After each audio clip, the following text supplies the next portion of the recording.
Hey, welcome back. In this exercise, we're going to complete the design which we started in our previous module. So we had begun creating this poster design from our previous module, and we said at the end of this module, we're going to use the knowledge we acquire to finish up this poster design. That's by adding text. So we're going to just do that. Now that's a very quick one. Now I'll just go to the type tool, click, and we're going to create the point type or the point text. Okay, so click, and we now have our point text. Now this is the heading. Like I told you before, point text is very suitable for headings, and this is a dummy text, like you know. And then secondly, we're going to create our body text. That's the paragraph text or the area text. Now, after selecting my text tool, my horizontal text tool, just go ahead and adjust the font size. So my font size now has been adjusted to 12 points. So I'm going to click and drag and release.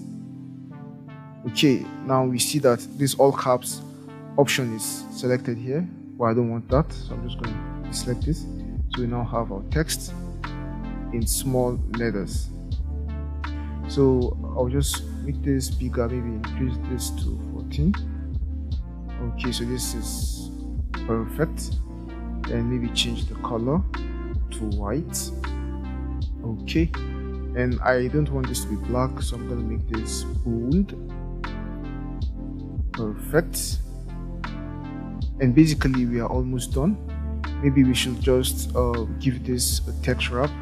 So select this guy, go to text wrap, give this an arc. Let's see. So maybe arc won't work, so let's choose this arc upper, and I think this is just perfect. Good.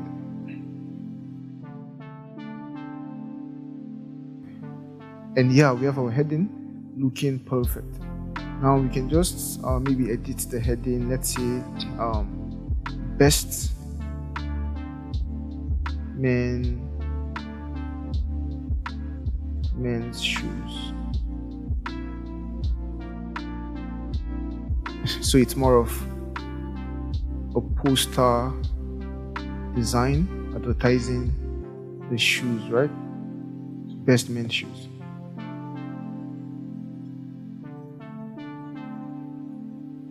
Okay, and then we have this text, and yeah, let's just have some other text at the bottom here. So let's select our text tool, click, let's see discount and soon.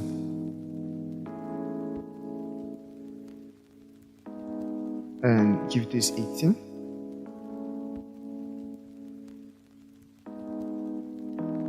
So just make it bigger, a bit bigger.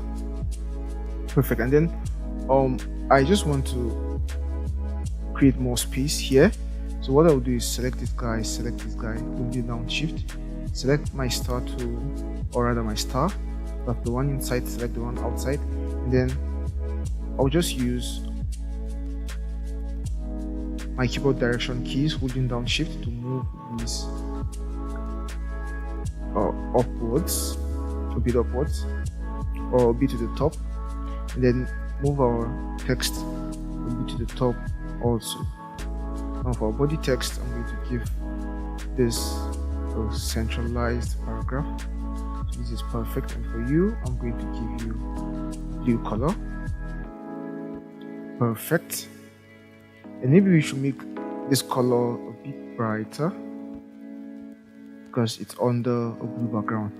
And yeah, this looks perfect. I think one last thing is missing. That's we need to align our text to the middle. So select your text, go down, select the background while holding down Control. So select the text and then hold on Control, and then select the background, and then just come up here and click on this guy.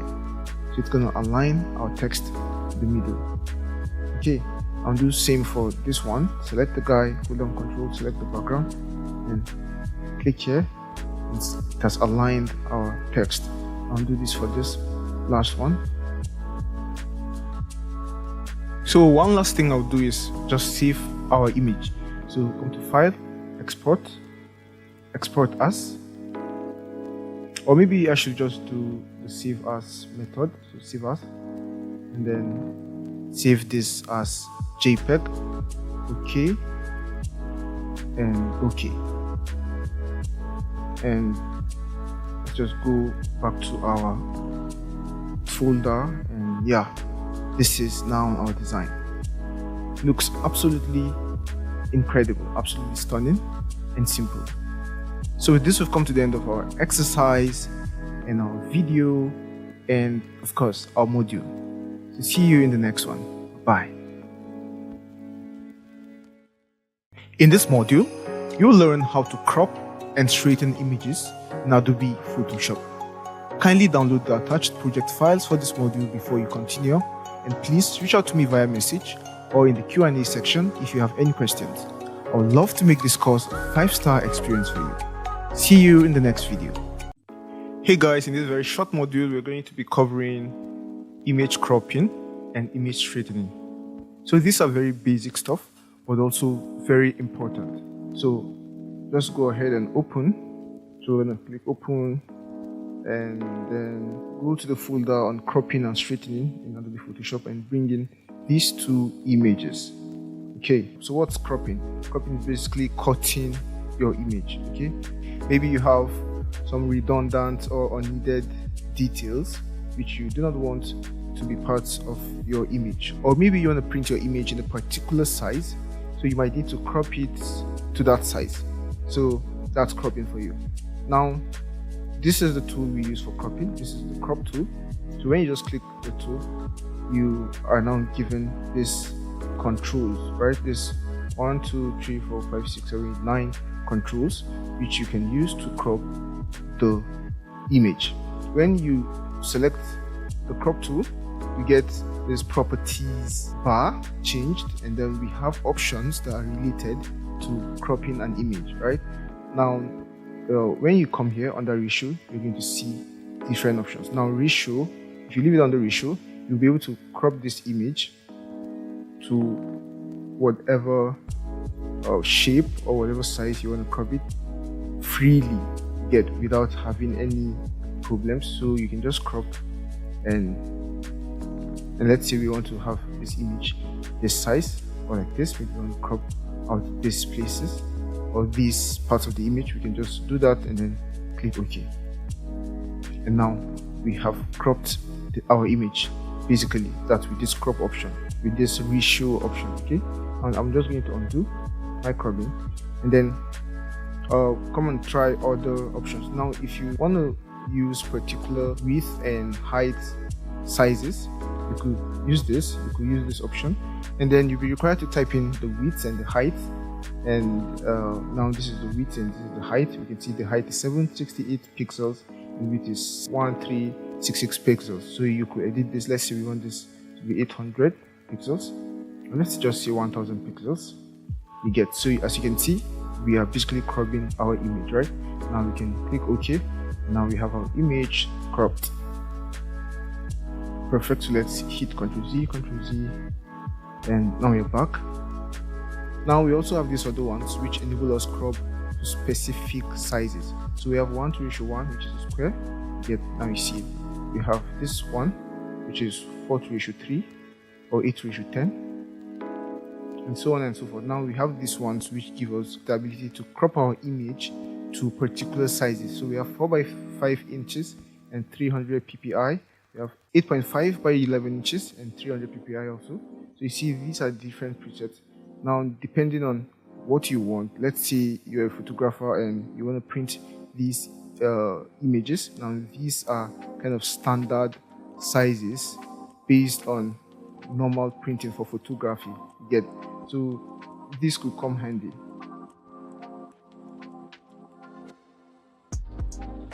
So when you're done cropping, and you save your image and go out of the crop tool, and maybe come back later on to crop another image or to work on Photoshop, and maybe you want to use the crop tool, select the crop tool, you need to come and change this from your previously selected preset, because it remembers the selected preset you get. So you have to take it back to ratio in order to have this free ability to crop your image.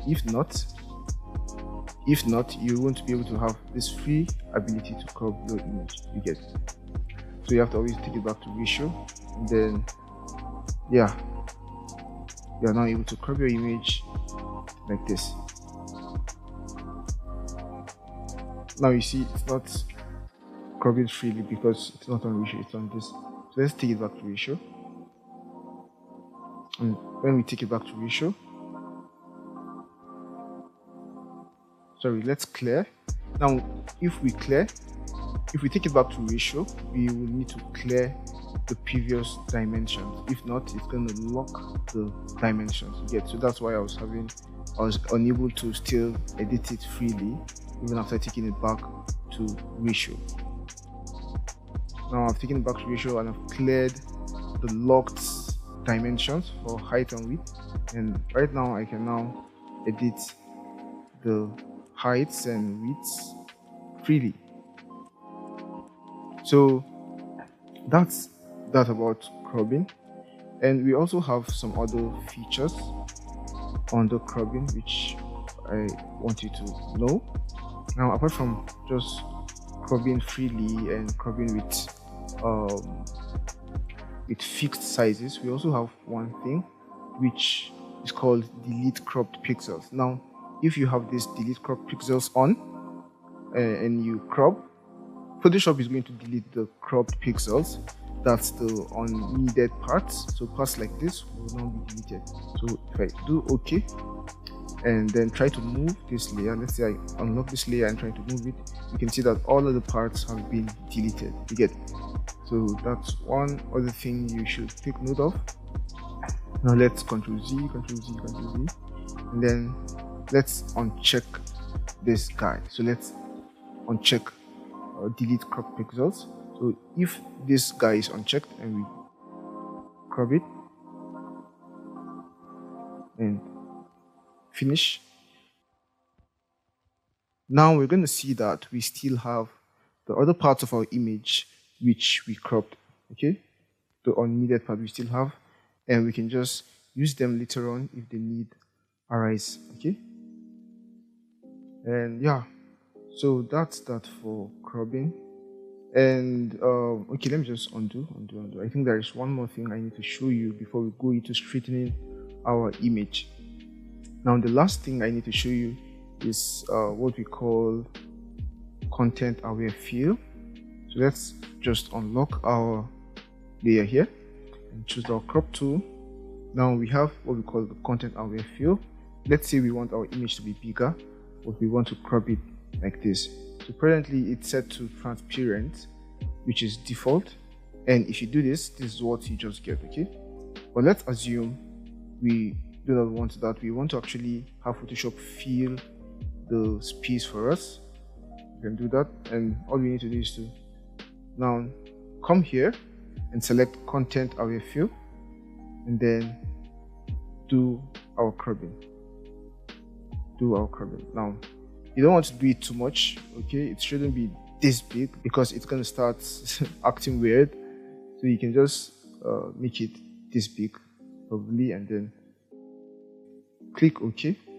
Photoshop is going to work on our image and generate the remaining parts. Now you can see how Photoshop has been able to generate this remaining part magically, okay?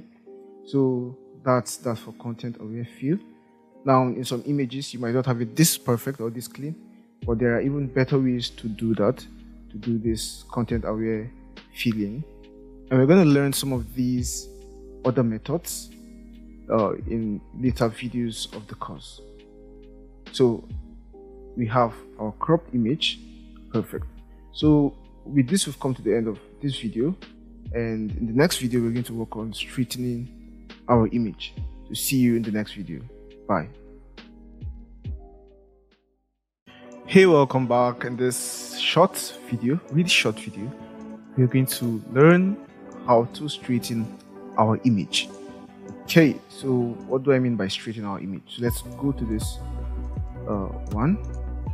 Now, if we have an image with a horizon, just like this one, and just like this one, okay, there is a possibility that we get the horizon to be not straight, okay, just like what we have here. So let me just take my pen tool and draw a line. So let me draw a line, let me draw a straight line. So click here and then hold down shift and click here. So you can see that this is a straight line. Give the stroke color and remove the fill.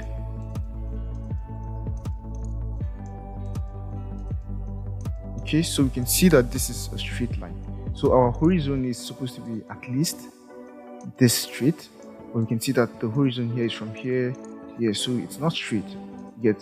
Let's bring this this shape to this place. So we can see that this our image here is a bit better than this one, right? So what we want to do is we want to straighten this horizon. That's just what we want to do. We want to straighten this horizon. And we also use the crop tool for this. So select the crop tool, and then where you see straighten, just come and click on straighten. Then you have this kind of ruler tool, or this tool that looks like ruler. That's the crop tool, converts to this ruler looking tool. All you need to do is to click here and drag the line to the end of the horizon, okay? And you're going to get Photoshop straighten your image. Okay, so remember we have content aware fill, right? So we are going to ask Photoshop to fill in these other empty places automatically. So if I just click this, we're going to see Photoshop doing its magic, and let's see if Photoshop does a good job with filling it in.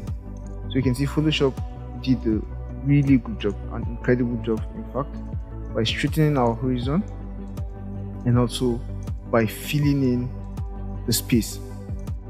Now let's see how straight our horizon is once more. So let's draw a straight line, click here and hold down shift and click here. So you see that we now have a straight horizon, all thanks to Photoshop.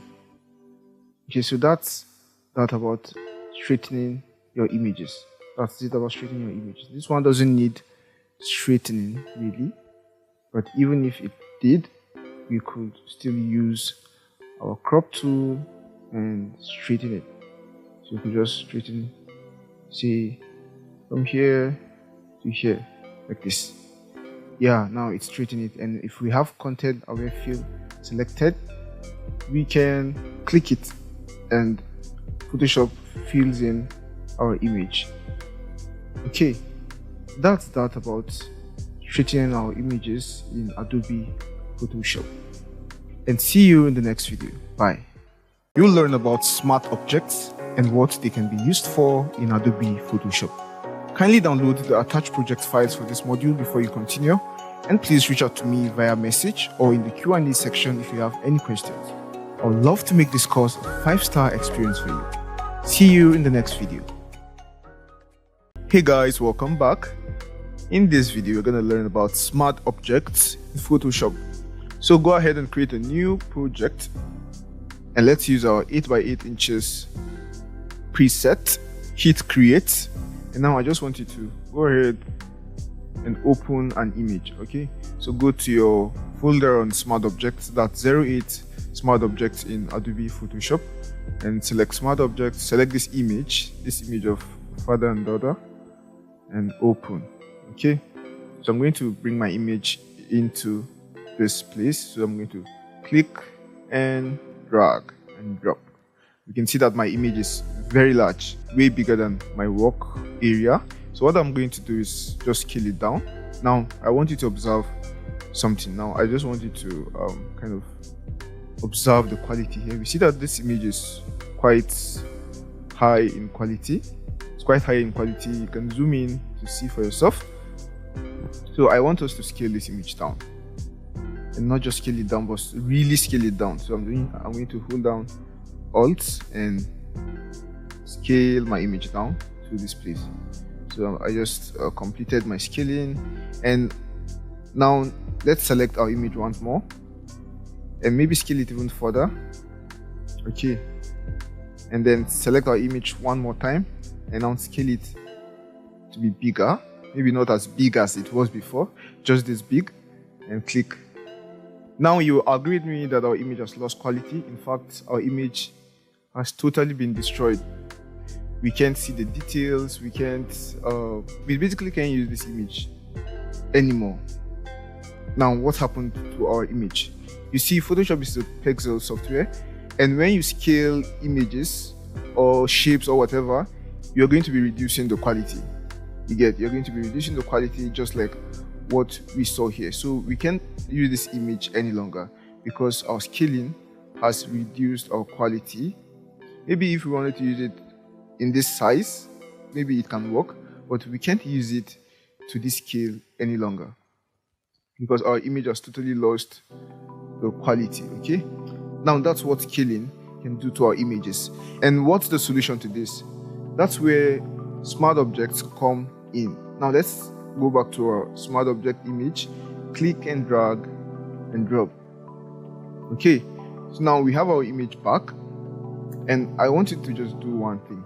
Just come here, come to the layers panel, right click and go to convert to smart object. So convert to smart object, and right away you're going to see this little icon here telling you that, yeah, this is a smart object now. You get, this is a smart object. And what smart object does is it's basically a protective filter that we put on our image to kind of protect our image, you get, and basically protect our image really from being affected by scaling, by the effects we add on it. So it means if we add effects to our image as a smart object, we can disable those effects and see our real image. So it protects our image. So right now, while selecting my image, I'm just going to scale it down once more. So I'm scaling it down, and we can see that I've scaled it down to the same size or similar size to the last image. So we can even see the pixels, right? Now the next thing I'll do is select my image and scale it back up. Boom. We can see that no quality has been lost, so we didn't lose any quality this time. And we can see our image really clear. In fact, maybe I should do the scaling with the normal image so you see the difference in real time. So I'm just going to duplicate this guy, Control J, or click and drag into the new layer button here. So now we're working with this guy, and I'm going to right click and rasterize layer. Okay, so rasterize layer is basically the opposite of convert to smart object. So a layer like this, which is not the smart object, which doesn't have the smart object filter on it, is called a raster layer, right? A raster layer. Now I'm going to just hide this smart object layer and then scale my raster layer down. Okay, and then scale it back up. Perfect. Now we can see the difference, right? I'm going to unhide my main layer.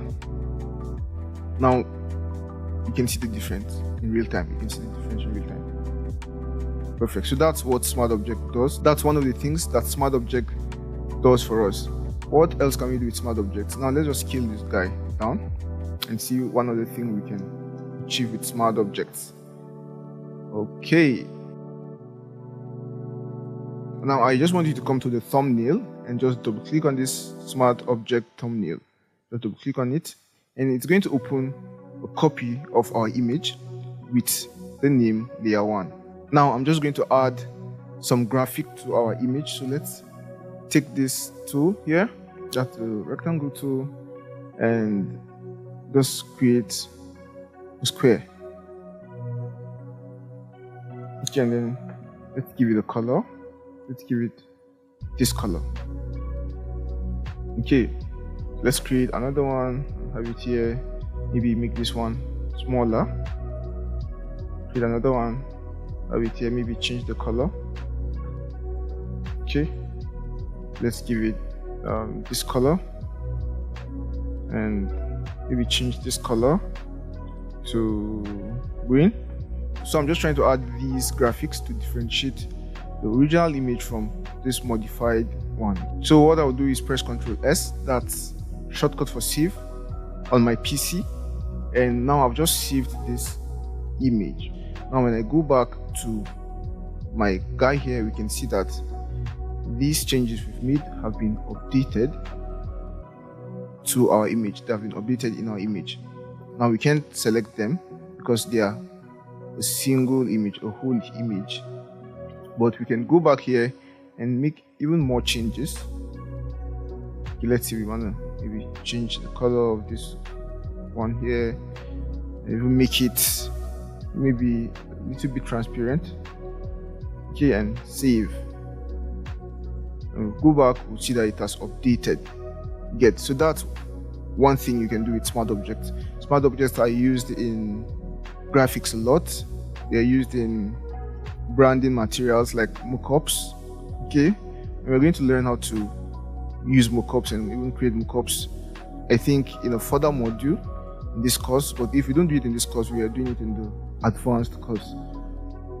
Okay, so that's for smart objects. And one more thing about smart objects is you can copy a vector file or a vector object. So I'm just going to go to Illustrator, and I've opened this file. Even though it's not in your project folder, it's not going to be included, but it's just for demonstration purposes. Okay, so what I'll do now is I'll select this graphic. Now this is Illustrator, and Illustrator is a vector software.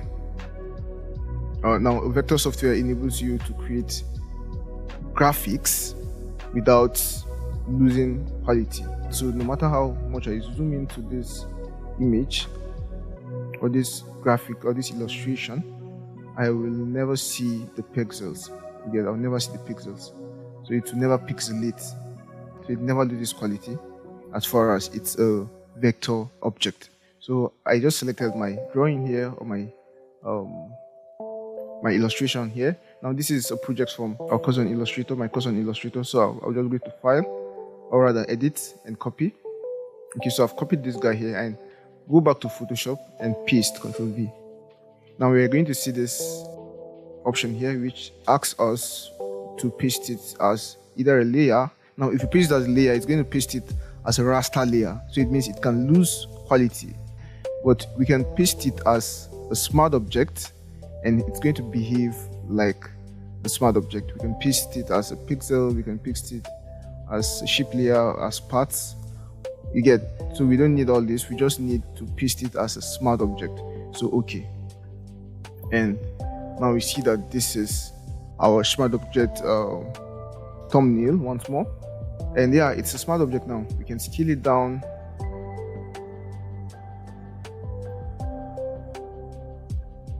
Okay, and scale it up without losing quality. So we'll never lose quality because it is a vector layer and a smart object. And we can also do changes to our layer here, or to our vector object here, by double clicking here again. So we can double click here. It's going to open the software or the program in which it was created. In this case, that's Illustrator. So this is Illustrator, and let's just say I want to change the color of this. So let me change the color of this guy to say green. Okay, and also color of this guy to say green. Okay, so I'm going to hit Ctrl Save, Ctrl S. I'll just save this, Ctrl S, and then go back to Photoshop. Now we can see that our updates have been made. So that's it on smart objects. That's all you need to know about smart objects for now. Okay, so with this, we've come to the end of our video on smart objects. See you in the next one. Bye. In this module, you'll learn about layer styles in Adobe Photoshop. You'll learn about the bevel and emboss layer style, the stroke, the inner glow, gradient overlay, and drop shadow layer styles. Kindly download the attached project files for this module before you continue, and please reach out to me via message or in the Q&A section if you have any questions. I would love to make this course a 5-star experience for you. See you in the next video. Hey guys, welcome back. We're going to start learning about layer styles. Okay, so let's start by creating a new project. So choose our 8x8 presets, create a new project. And now what are layer styles? Okay, I don't need to define layer styles. We're going to see in a bit. So I'm just going to create a text. I'm going to create design. Okay, design. So we're going to start learning about layer styles with our text here. Okay, so layer styles are basically effects, I will call them. Okay, so they are basically effects, types of effects we can add to our layers. Okay, these will help our layers look better. So I'm going to start with what we call bevel and emboss. Okay, bevel and emboss. So how do we get to create layer styles, right? How do we get to add layer styles to our layers? Now there are different ways of adding layer styles. And okay, so I have now created these two graphic elements, right? So in order to add our layer styles, there are a couple of ways. The first way is to come here, click on the layer, right click, and then go to blending options. So you go to blending options, it's going to open layer styles. Okay, so these are the layer styles, and we're going to come back in a bit and close you. And one other way to open layer styles, you can double click. Okay, double click on the layer. So just come to this part of the layer, this part, not the name, not the thumbnail either. Just come to this part of your layer and double click, and you're going to have your layer styles again. Okay, and the last way I want to show you is to come to effects. You see this place where it says FX, right? Click it, and then you're going to see blending options. So you can add blending options. Okay, so you can add layer styles here, or you can just go ahead and add the specific layer style we are adding. So we are going to start with the bevel and emboss. So click bevel and emboss, and it's going to open it. Okay, so you can as well use these other methods to open, and then come and select bevel and emboss. You get. So what is bevel and emboss, right? Now bevel and emboss is a kind of layer style that gives us a 3D feel. Okay, it gives our layer a 3D feel. Now we've just added it. Let me just close this guy and zoom in a bit. Okay, so I'm zooming in to see my shape properly. So I've opened my layer styles and then click on bevel and emboss. Now we can see right now that it's turning to our layer to something that looks close to a 3D layer. You get. Now we have options here under bevel and emboss. We have the style, we have the technique, we have the depth, we have the direction, we have the size, we have the softness, we have the angle, the altitude. Okay, we have the contour, that's the gloss contour. Now if you click here, you're going to see them. Here we have the highlight mode, we have the shadow mode. Okay, and all of these settings, and we can make a particular setting or a particular set of settings of default. Okay, so that whenever we open it, it's going to just apply that bevel and emboss effect automatically, that default setting you get. Then we can reset to the default. Now this is the default. This is the default. All right, perfect. Now let's start with the depth, or let's start with the size. Now I'm just going to increase the slider here. Now as I increase the slider, you can see that our 3D effect is becoming more glaring, right? Becoming more glaring. So I can increase the size and reduce the size. Now this is the maximum size, this is the minimum size, right? So I'll just leave it like this, and then increase the depth. Now we can see that the depth gives it more clarity, right? It makes it more clear. It makes the effect more clear. It makes the effect clearer. Yeah, so that's what the depth does. And then the direction chooses the direction of application. You get, so we have the up direction, we have the down direction, and you can see in real time how it affects our effect, right? Good. So we have the softness. This will soften the edges of our effect. Here we have the softness. Perfect. That's bevel and emboss for you. And we also have okay, we have angle. So this is at 90 degrees now. This is at 62 degrees. So we can just adjust the angles to get different effects. You get. So I like this angle, 86 degrees, because of this subtle highlight on top of our shape here, and it's making our shape look like a chocolate bar or gold bar. Okay, and we're going to work on one project at the end of this module with this bevel and emboss. Okay, we're going to work on a gold bar project. So we're going to be creating a gold bar. Now we don't want it to be soft, we just want it to be kind of zeroed. And now we can enable global light. Now you see the effect, right? You can disable global light.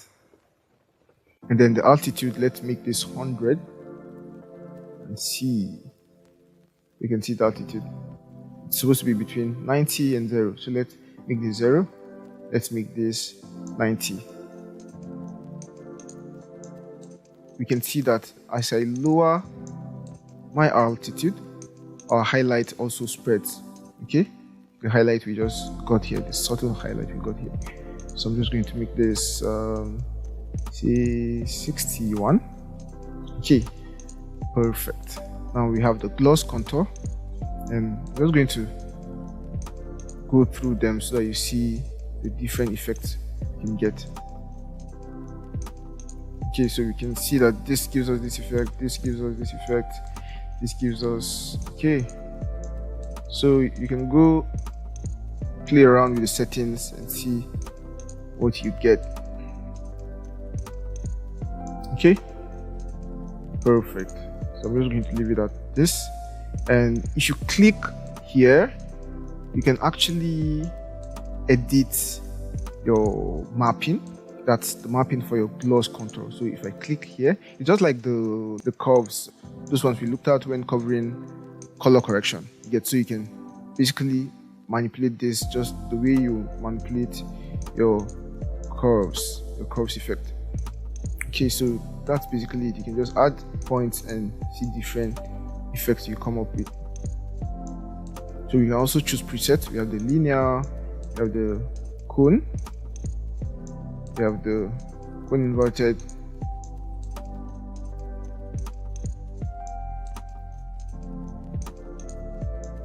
that's it for this one for editing your contour map.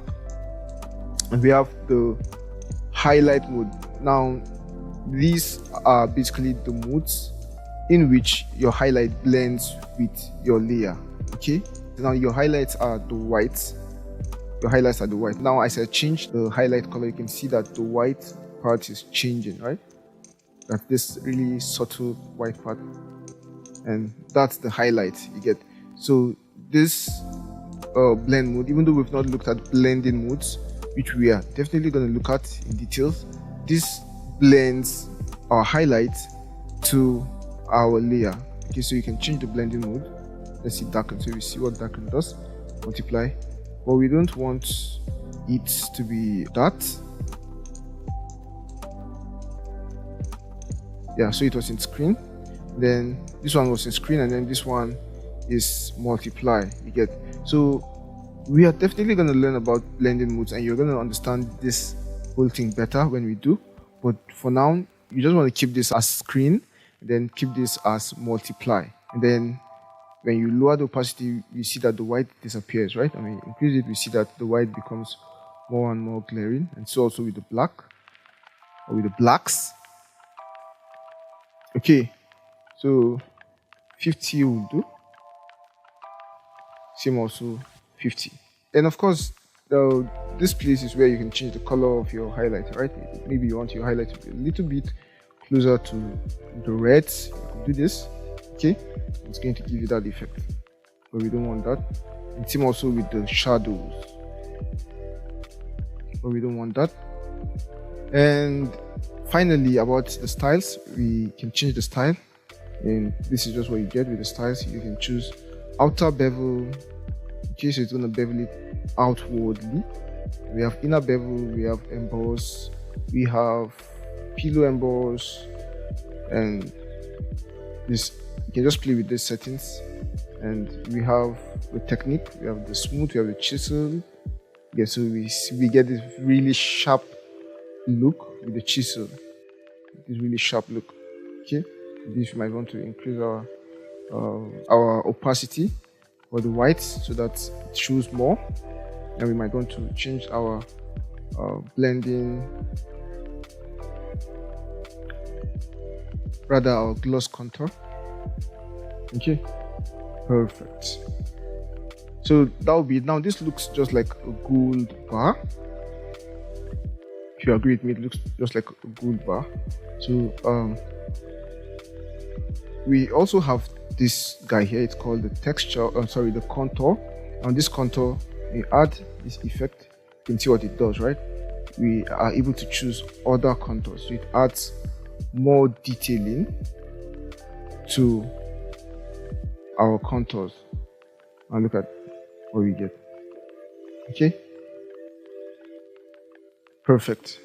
And we can increase the range, reduce the range, and you see what we have been able to come up with.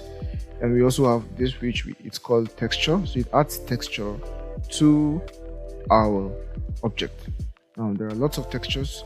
They're just similar to the textures we saw when looking at fills and strokes, right? That's under shapes. Okay, so you can as well access all these other textures, and you can add your textures. You can import textures. You get, but I don't want to add textures. Maybe I should just scale it down so you see what it does here.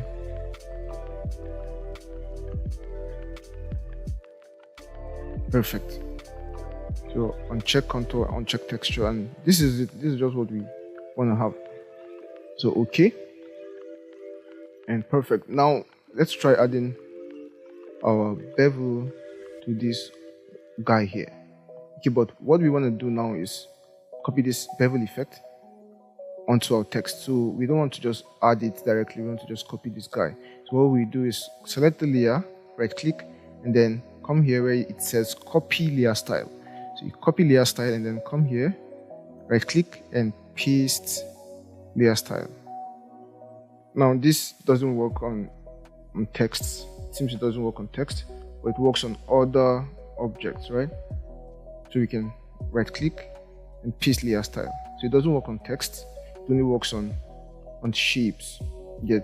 But we can still add layer styles here. We can just double click, or go ahead and add it through here. So bevel and emboss, and here we have our bevel and emboss, and yeah, it remembered our settings, so we didn't lose anything by not being able to copy. And we can see that it basically looks like this. Okay, so let's just try to adjust some settings, some properties. So let's reduce the size so we can see what we get with the size, right? So if the size is too much or to the maximum, we get this, like this when the size is little or small. Perfect. Basically that's it. So that's what you get with bevel and emboss. I'll just add a little something to this one. I just want to change the color. Sorry. I want to make it softer, you get it? So increase the softness so you don't just have these sharp edges all over. Okay, so with this we've come to the end of our lecture on bevel and emboss. See you in the next video. Bye bye. Hey, welcome back. In this video we're going to cover the stroke layer style. So I've gone ahead and saved this little project of ours in the layer styles project folder so you can have access to it. And I'm just going to click here and hold down Alt, click on my guy and drag, while holding down Shift. Now what I've been able to do is duplicate it by just clicking, holding down Alt and dragging. yet. So if you click, hold on Alt and drag, you're going to duplicate your layer. So we're going to experiment layer styles with this guy here. So while selecting it, double click to go into the layer styles mode. Okay, so this is stroke, and I've just applied my stroke. You can see that the entire color changed, right? And that's not supposed to happen with stroke, but I worked with strokes earlier on and Photoshop remembered my settings. So what I will just do is to come to this layer, size, okay, the stroke size, and reduce the stroke size. So you can see what we now have. And the reason why we're having our stroke inside our text is because it's selected here. So we have it inside. So we want to have it outside for now. Yours will probably be like this. Okay, so we can increase the size of our stroke and you can see what we get. You can choose a blending mode, and like I said before, we don't need to stress about blending modes for now because we have a whole module on blending modes. And again, this is the position of your stroke. You can make it outside your shape, you can make it inside your shape, or you can make it in the center of your shape. So it's going to be between inside and outside, basically. But I want to keep it outside. Then we have what we call the color fill, or rather the fill type, not color. So right now it's set to color. That's why we can click here and change the color to what we want. Okay, and then we can make this default. So it's going to remember the settings and make the settings the default settings. So whenever we want to add the stroke, it's going to just remember this settings as our default settings, or we can reset this to the default settings that came with Photoshop. Okay, so you can actually choose other fill types. We have the gradient fill, and it basically fills our stroke with a gradient. Now we can reduce the size. We click here to edit our gradient, add presets. Remember we looked at gradient presets, right? When we were looking at gradients under shape. Okay, so we can choose multiple presets, or we can choose any preset we want. Okay, and we can even edit our presets. Okay, let's say we want to edit the colors. We can click here or double click there and then change the color, or click and then click here and then change the color. We can add colors by coming here and just clicking. You get coming here and just clicking, and then maybe change the color to this. Then come here and click and change the color to this. And click OK. Perfect. So we have what we call the opacity, and you definitely know what opacity is. These are the opacity handles. So if you click here, you'll be able to change the opacity of the colors, okay, or of your gradient from here to here. So let's say this is 0. So we're going to see our colors flowing from 100 to 0. Get. And you can add more opacity handles by just clicking here and clicking here. So basically that's it for gradient, and you can add patterns. You can add patterns. So let's just look at some of these other gradient options here. So you can reverse your gradient. You can change the direction or the angle of your gradient. You can reduce the scale or increase the scale. Now scale is basically the blending between colors, how well they blend. You get. So if you make the scale smaller, you're going to see that the blending isn't much, right? But if you make the scale 100, you see that it blends well. So that's just it for the gradient field. We have the patterns, and it's basically like patterns which we looked at in the last video and in other videos before it. Okay, so we don't have to stress about this. Now there's one other thing we could do. 2 strokes. Go into strokes again, and one thing we can do is we can add a stroke on top of a stroke.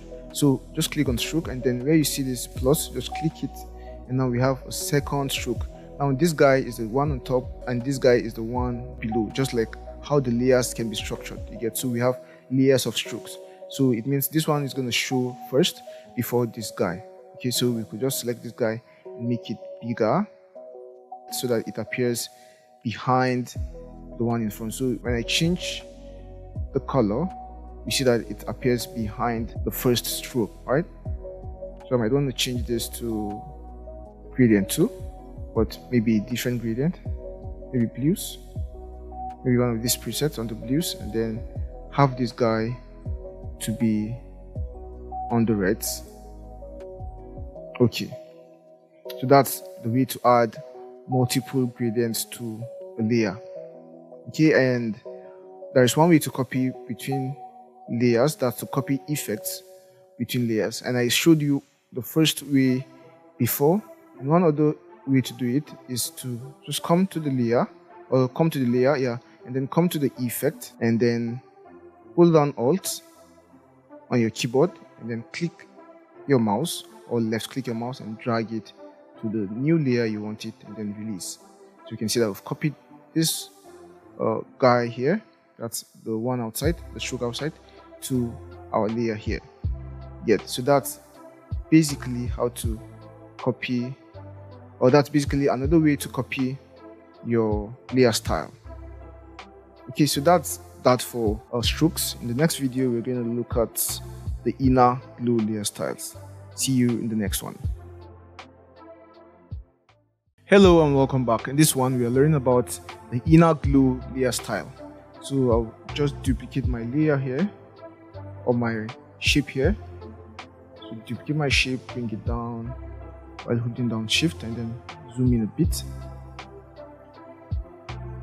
Perfect. Now double click here and add the inner glow layer style. Now this is the inner glow, and you probably do not see any change, but just crank up your opacity to maybe 80, and then your size, and you're going to start seeing the change. So it basically adds a glow to the inside of our shape. And now we have a couple of other options. We have the blending mode. Okay, let's make this lighten our screen, or just normal, because we are going to look at blending modes in a further module. And then we have the opacity.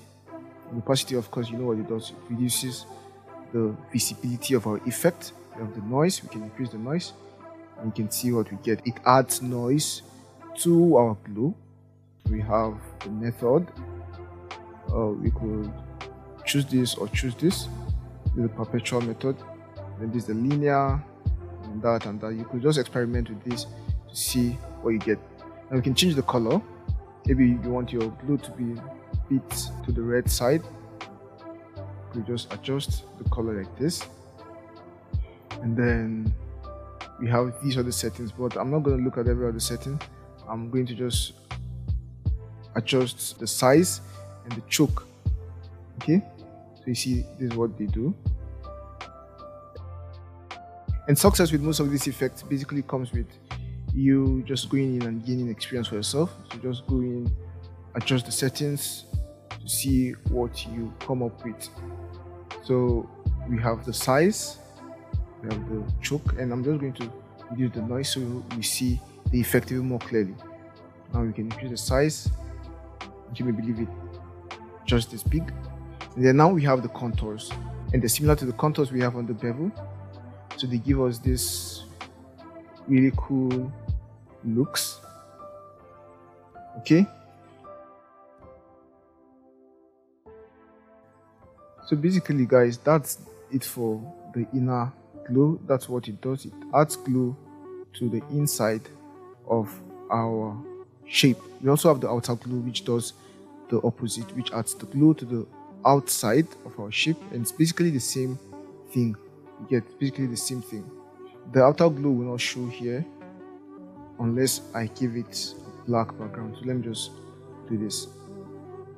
Let me just select, sorry, not you. I wanted creating a new layer, so let me just create a new layer, and then give this layer black. Then bring this layer below our layer. Now if we add an outer glow, we are going to see what it does. We're going to see the effect. So now this is our outer glow. Right now I'm just going to crank up the size, and we can see what we get. Right, perfect. So that's just it for the inner glow and the outer glow. Now these are really simple effects, so I'm just going to delete this one we used and just leave this other three. And with that, we've come to the end of our video on the inner glow. See you in the next one. Bye. Hey guys, welcome back. In this one, we will be learning about the gradient overlay. Okay, so it's a really simple one. What does the gradient overlay do? It's basically the gradient added to our layer. So this is the gradient overlay effect. So gradient overlay, now you can see that our layer turns to having a gradient fill. Okay, now I'm just going to change the color so that you see even clearly. So whatever color we have on our shape, or whatever pattern we have, or whatever we have, basically, if we add the gradient overlay, we're going to have it replaced with a gradient overlay. And then we can choose a preset.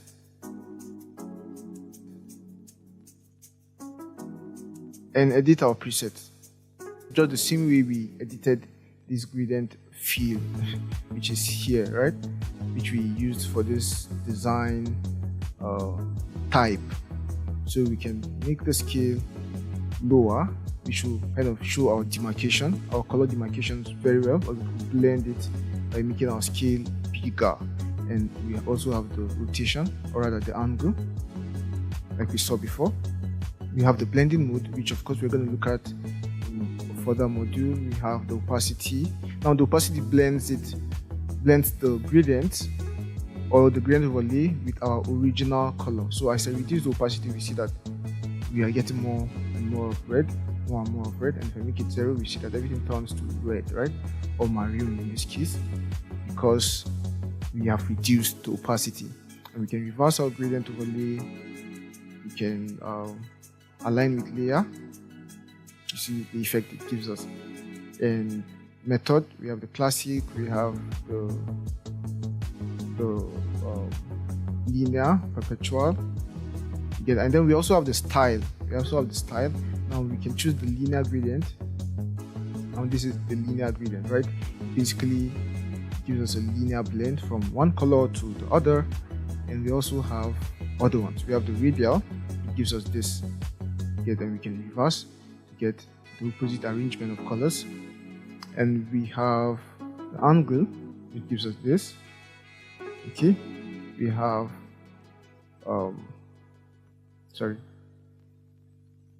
we have the reflected, and we have the diamond. Okay, so you can just go ahead and experiment with these options and see what you get. So that's that about the gradient overlay, and I'm just going to add a bonus.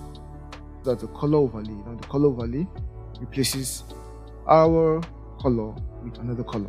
So it means if you have, let's say, a graphic that has a color, let's say you imported a logo. Let's say we import a logo. Now let's just try this. Let's go ahead and import a logo. So let's open and import that Nike logo we used. So that will be under let's see, will that be on the text? Let's check text. No, that'll be on the shapes, I think. Yeah, so that's the Nike logo.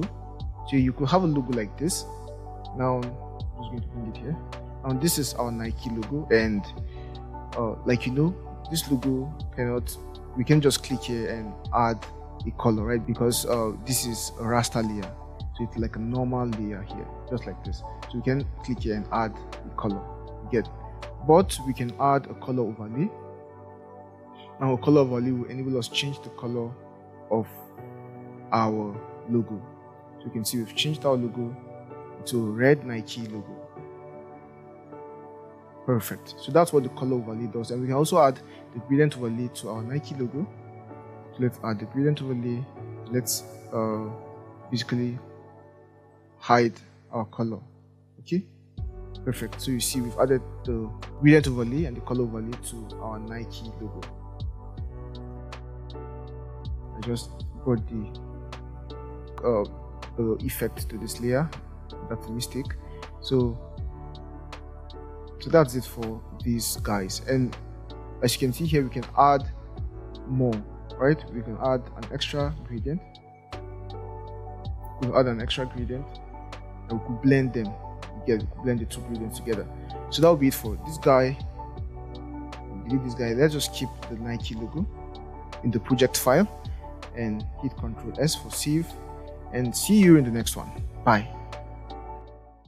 Hello, welcome back. In this one, we're going to learn how to apply drop shadows.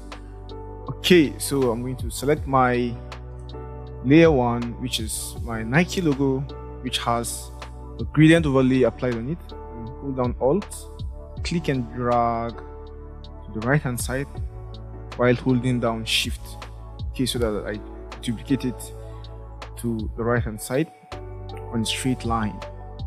Now select my guy here, then go into layer styles. We can double click, we can use here, okay, we can use this option to just add a drop shadow. Perfect. Now this is our drop shadow effect, and as you can see, we can add extra drop shadows on top of drop shadows, right, or behind our drop shadows. So first of all, let's look at the options. Now select my drop shadow, we can see the blending mode, we can see the color of our drop shadow.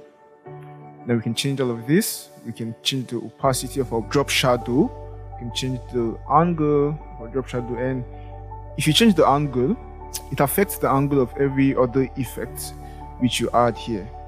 Okay, so it affects the angle of the bevel and emboss. So maybe we should just use this particular angle, 94, or let's say 90. I think 90 is the default. So we can use 90, and then we have the distance. Now look what happens when I bump up the distance. So this is my distance, and we can see that there is now a distance between our drop shadow and our Nike logo.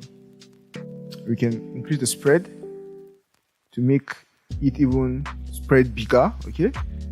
And then we have the size, which will increase the softness of our drop shadow. So it increases the softness of our drop shadow. Perfect. So you can see what these sliders do, or what these options do. And we also have the contour here, so we can also edit the contour of our drop shadows, and we can get some really cool effects with these contours. See, really cool effects. And the best part of it is we can add multiple drop shadows, right? So we have the first one, we have the second one. Maybe for this one, we make the distance even further. Okay, maybe the size even bigger, yet or smaller. Just depends on what you want to achieve. And we also have the noise. I didn't check this. We have the noise, which enables us to add noise to our drop shadow. Okay, so you can see how we've been able to add multiple drop shadows.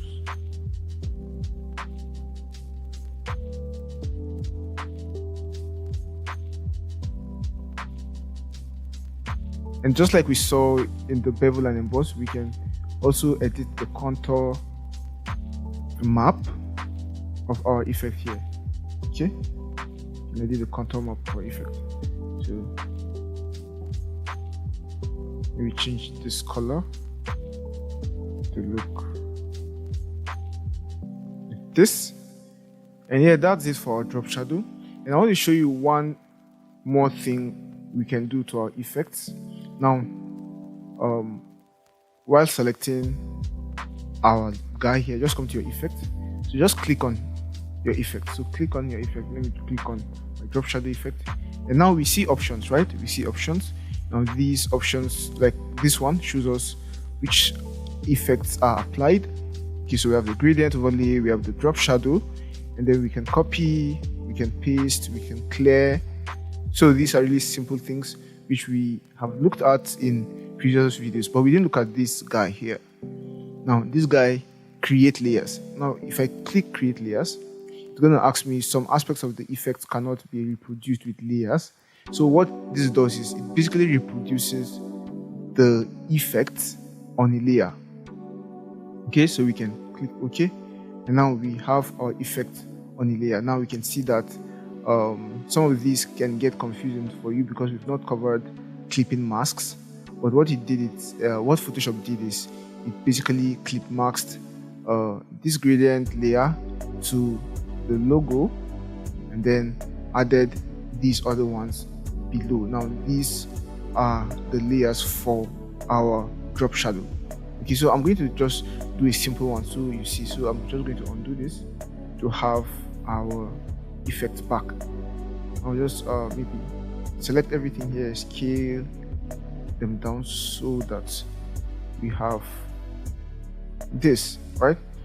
Okay, so I'm just going to copy this guy, pulling down Alt and dragging, and I'll remove the gradient fill because it's the gradient that makes it clip mask, but we don't want the gradient fill, so I'll just uncheck the gradient fill. And so I'm going to work with the drop shadows. So right click on the effect and then create layers and OK. So now we have this guy, we have this guy which is our main logo layer. Okay, and then we have this guy on top here which is the shadow layer. You get, so this is the shadow layer, the first shadow, and then this is the second shadow. And when you do that, you're going to see this little icon here telling you that this has been done to the layers, or telling you that the layers have been gotten from this little effect we just applied. Okay, or this little technique we just applied to separate the effect from the layer. Now with this, it gives us more control. Let's hide this guy and work with this one. Now we can resize our drop shadow, so we see that we are basically resizing our drop shadow. And we're definitely going to look at how to use this particular technique to create realistic effects. Okay, effects that look more realistic than what we get on a default. Okay, so for example, let me just give you an example of what I mean. Let's say we add a drop shadow. So we have a drop shadow added, and let's just use this normal contour and this normal contour here. Perfect. And maybe we want to just bring down the size and maybe reduce the opacity. Perfect. Now we have this drop shadow, and we might want to achieve something more realistic than this. So let's say the light is coming from top. So if the light is coming from top, the drop shadow will be casted on the ground. You get? So if we want to create something like that, all we need to do is say create layer. We might then need to distort this drop shadow and move it in such a way that it's gonna look more realistic. You get? Now I haven't taught you how to kind of do these kinds of distortions. I'm using my shift key and using my alt key to do some of these things, but you don't need to follow along because we're going to cover distortions. So we're going to cover how to do some of these distortions that help you achieve realistic looking shadows and realistic looking effects like this. We can't really achieve this with the normal drop shadow, but when we manipulate our drop shadow further, we are going to be able to achieve this. Okay, so I'll just delete this guy and save everything else. So we can just save. So this file will be attached, so you can go ahead and see for yourself what we've been able to create and see how the layers have been made up. Yeah, so that will be it for this video. See you in the next one. Hey, welcome back. In this exercise, really interesting exercise by the way, we are going to be creating our names on gold. Okay, we're going to be creating a gold bar and writing our names or whatever you want to write on it, and it's going to be kind of inscribed into the gold bar. So let's quit talking and start creating. So go create your new file. I don't want artboards. Create. Then first things first is come and create our gold bar. Now this will be our gold bar, just this size, and it's currently white in color, so we're going to give it a gold color. Now gold is between yellow and brown. Okay, so our gold color should be similar to this. Perfect, so we can use this as our gold color. Okay, now just come and give this a bevel and emboss layer style. For style, you want to leave it as inner bevel. Okay, and then for technique, let's just give it a hard chisel. Okay, but we can experiment with other options to see what we get, right? For the direction, we want to leave it as up. And then for this one now, for depth, this is where we get to kind of define how big or how large our goal bar is. Now, I'm not getting to see what we have. Maybe I'll just change this for now. Okay, depth isn't showing us how large, really. It's actually showing us how sharp or how defined our goal bar is. So let me increase the size so we can see how large our goal bar is. Okay, so for size, yeah, 98 is perfect. Okay, and for softness, we don't want this to be soft. We just want this to be at 0. And for the angle, we're going to experiment with this to see which angle is best, right? And let's just take it low. Let's take it even as low as, say, 1 degrees or 0 degrees. Okay, so now we have -10, -9. Let's just work with -9 for now. Okay, and we want to use global colors for the altitude. Let's see what the 40s or 50s give us. So let's see 48. So 48 will just do. Now we want to change our gloss contour. We want to use okay, this one is cool. Let's see this one. This one is also cool. And for now, let's experiment with this one. Maybe we'll look at other ones later on and then just boost up our opacity. Maybe not this much. Maybe to just 57. Okay. And then for this one, 50 will do. And basically, I think we can now add a contour. So let's add contour. Now for contour,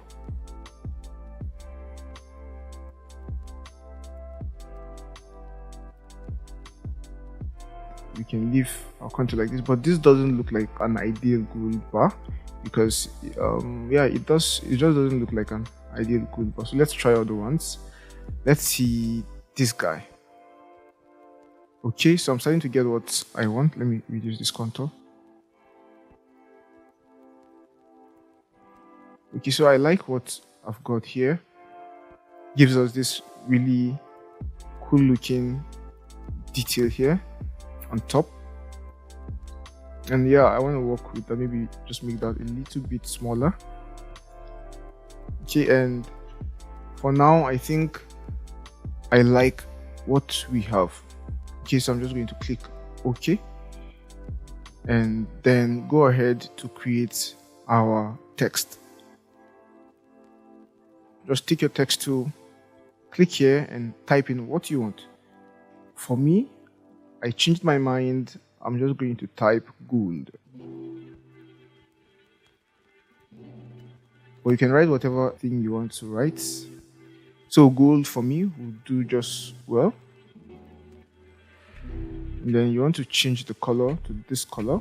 Sample the background color and maybe take it up a little bit, make it a little brighter, just a bit. And then hit OK. Perfect. Now the next thing we'll do is create our layer style. So we are going to add a bevel and emboss. So as you can see, it remembered our settings, right? But we don't want to use the settings, of course. Yeah, inner bevel will still be perfect for this. And then chisel. We want to turn this chisel hard to smooth.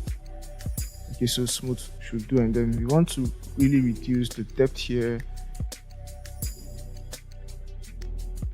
You want to really reduce the depth. So 1 will just do, or 2.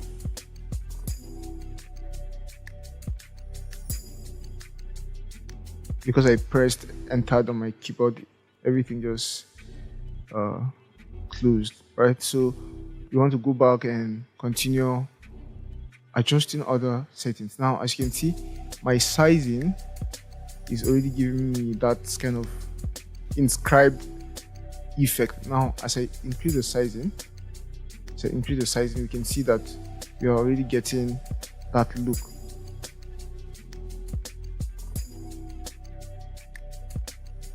So let's OK to this and just zoom in to see if we want to add other things. Select your guy and go back. Let's look at other things. Let's reduce the opacity of our highlights. Now, as we reduce the opacity of our highlight, we see that the effect becomes more realistic, right? So we want to just keep it. We don't want to make it too much. We don't want to make it too little. If not, it's not going to look real.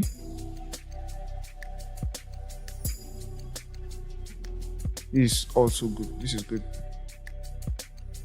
Perfect. So I just want to duplicate my gold and just have a few more variations to my bevel and emboss settings. So for this guy, I'm going to go in and try to maybe change the contour a bit, maybe give it this contour. Okay, then maybe reduce the highlights and the shadows. I think this will do for the shadows. And then let's see, let me zoom in to see. So I'm holding down Alt and using my mouse to zoom in, so we can see that they give us two different effects, but all of these effects are kind of cutting into our gold bar. So this will do. And since I'm trying to create variations, let me also create one variation for my gold bar. Okay, so if we come to contour, choose a different contour. Let's see. Let's choose a different contour.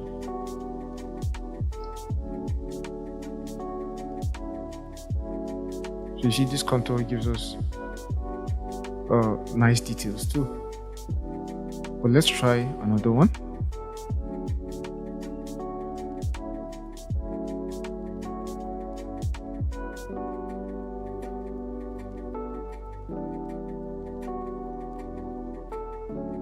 So I like this one because it gives us that kind of smoothness. Okay, that kind of smoothing effect. If you see here, it makes this kind of blend. You get, so it makes our gold bar more realistic. Really, it makes our gold bar more realistic.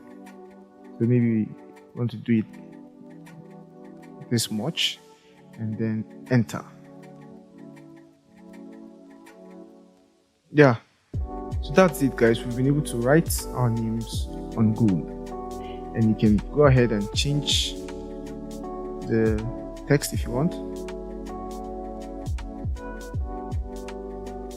and our effects will be applied. So I'll just undo and leave this as gold, and Ctrl S for save. Then come to my layers in Adobe Photoshop folder and maybe give this the name gold bar.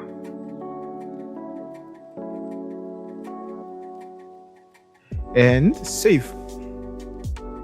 Perfect. And with this, we've come to the end of our exercise. See you in the next video. Bye. Hey, welcome back. In this exercise, we are going to be adding layer styles to our poster design. Now, we've been creating this poster design, this particular one. So we started from our module on shapes.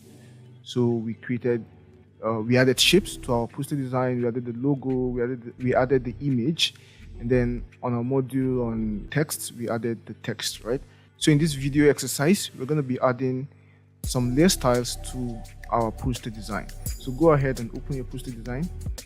And now go to the layer styles in Adobe Photoshop folder, and then you're going to see new poster design. So you open new poster design. Now I'm just going to have a copy of this so that when you come, you're going to have one that we haven't added the layer styles to, because I'm going to save this when I add it. Okay, so let's name it new poster design, no styles. Okay, so no styles, so you can come and get them with no styles. Now we're going to use this one to practice how to add layer styles. So we're going to use this guy to practice. So open. Perfect.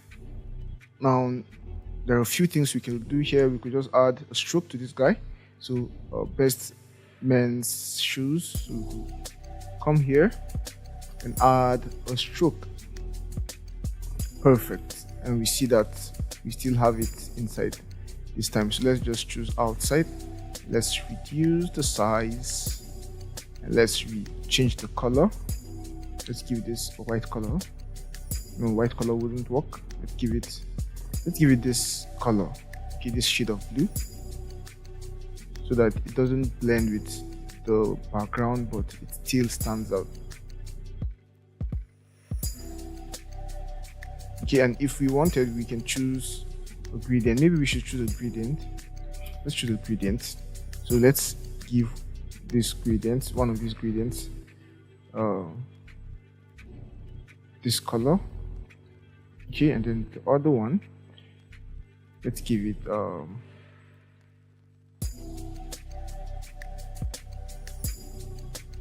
say this color. And then maybe I just want to make this color darker. Okay, darker blue. Perfect. Maybe increase the scale and the size, and we have the opacity, right? So we could reduce the opacity to make it a bit transparent if we want. And when we are okay with our layer style, we can just click OK, and right away we've added more detail, more beauty to our text here with our stroke layer style. Okay, perfect. Now maybe for this guy we could add a drop shadow.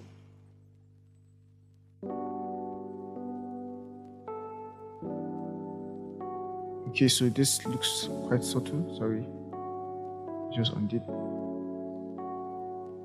So I want to zoom into, and you see it doesn't allow me to pick my zoom tool, so I can use my mouse wheel to zoom.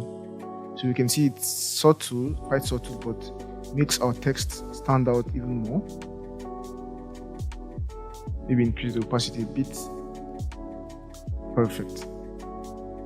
That's our drop shadow layer style, and I want to add one more layer style to this main text.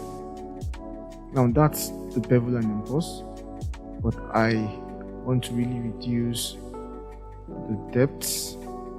Okay, no, not really the depth, maybe the size, and make this very soft. Yeah, so increase the softness and reduce the size, and maybe just play around with it more. Perfect. And let's play with the contours. So we have this. And I don't want the effect to be really shouty, I just want it to be quite subtle. So this will just do. Let's see about the size again. Yeah, this is perfect. So we've done this, we've added drop shadow to this, and maybe we should add another drop shadow to this guy to make it stand out even more. So drop shadow, opacity, distance, okay, and size.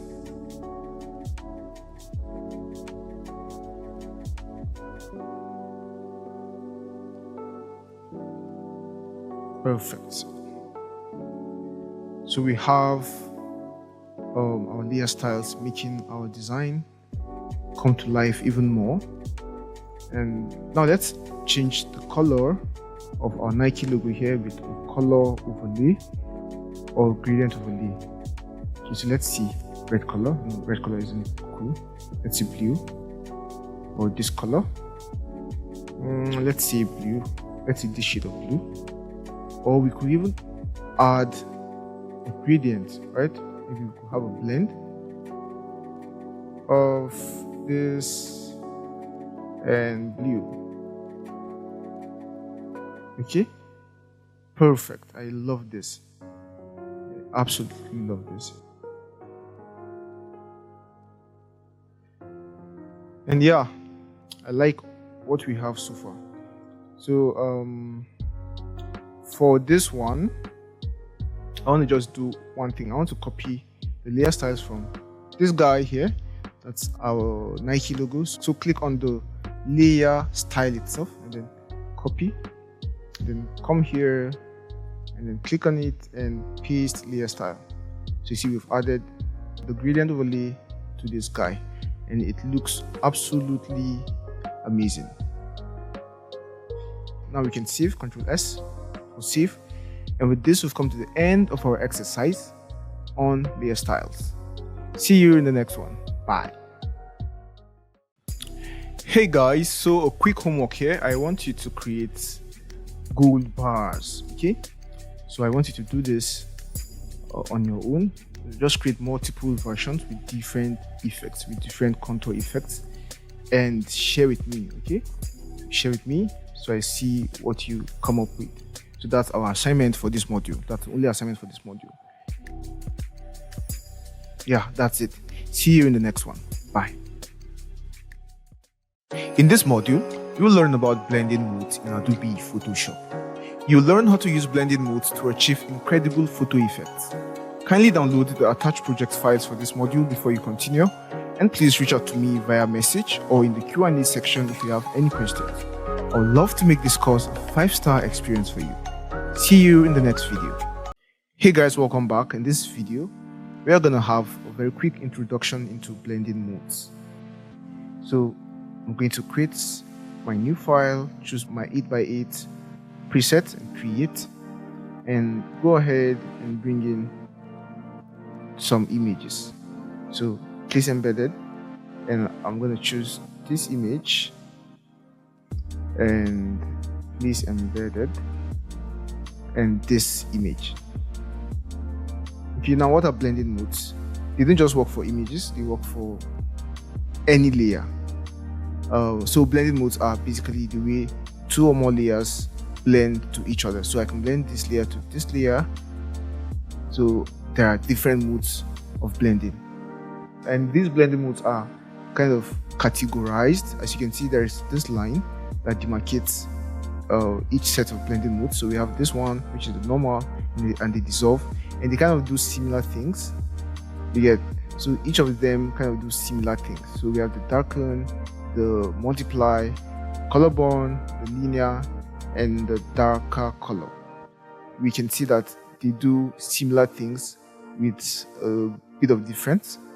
And then we have this other category, the lighten, the screen, the color dodge, the lighten dodge, and the lighter color. And as I scroll through them, you kind of see the way it blends our two images together. And we have the overlay, the soft light, the hard light, so on and so forth. Now let's look at this one, the difference, the exclusion, the subtract, the divide. We can see the kind of weird effect they give us. Alright, so that's the category for that. Then we have these other ones which kind of mess with our color, the hue, the saturation, the color, and the luminosity. So these blending modes kind of mess with the color. So we see that all of them actually do similar things, and we're going to see how to use them practically to achieve really incredible photo effects. Now, like we saw on the layer styles, we also have blending modes on the layer styles, right? Like for example, if you come to this option, we have blending modes. If you come to the stroke, we have blending modes. If you come to the color overlay, we have blending modes. If you come to the gradient overlay, we have blending modes. So let's look at color overlay, for example, and see what we will get. So let's choose the overlay. we can see how the color is blending with the image, right? So maybe we reduce the size and then try other ones. So soft light. Now as we change the color, of course our effect is going to change.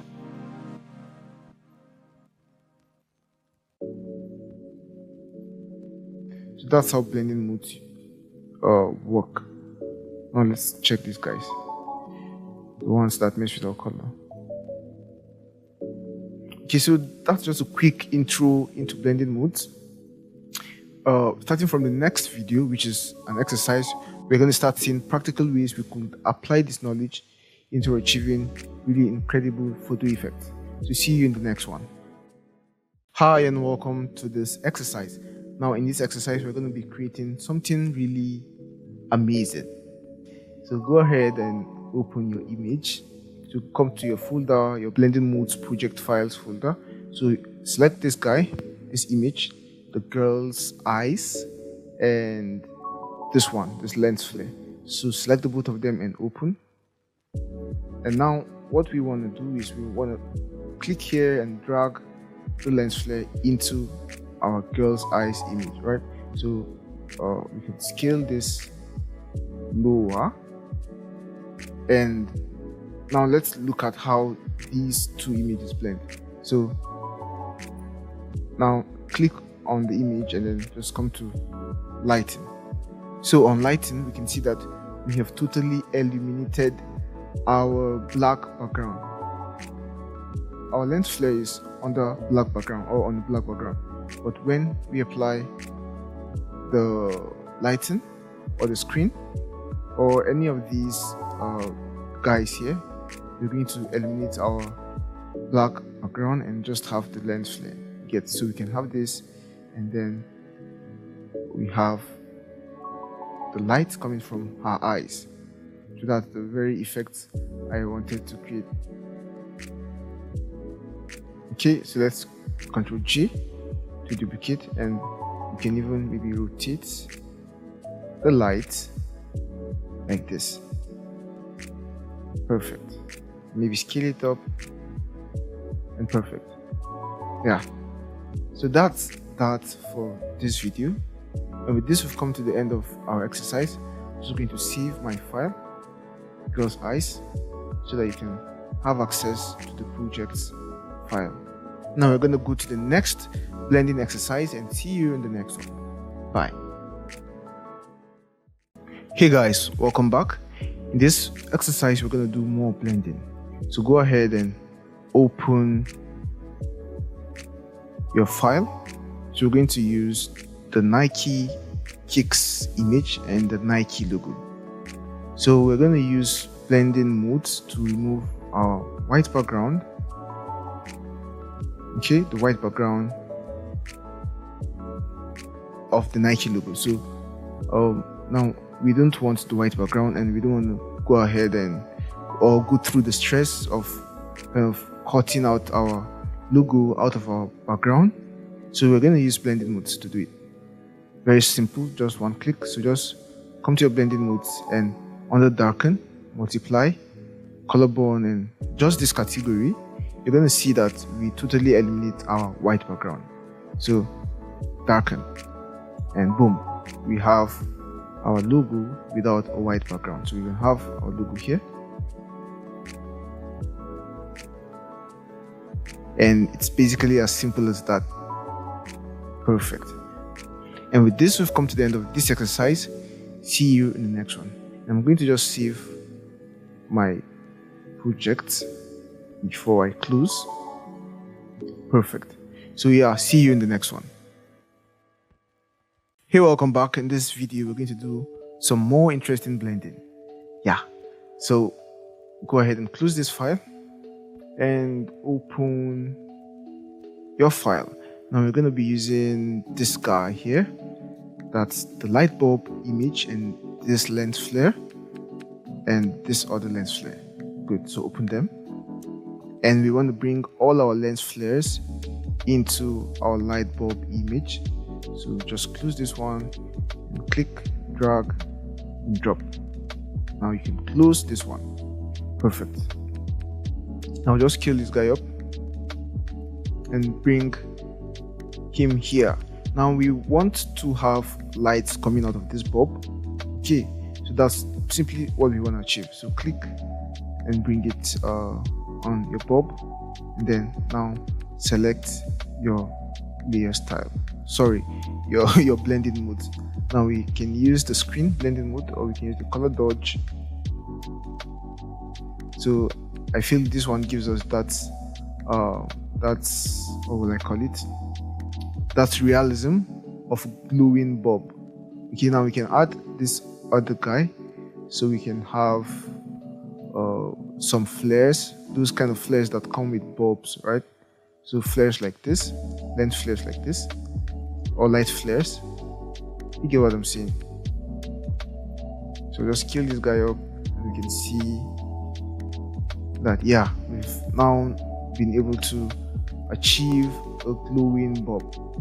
So if I just disable this main guy, we can see what this one is doing, right? You can see what this guy is doing.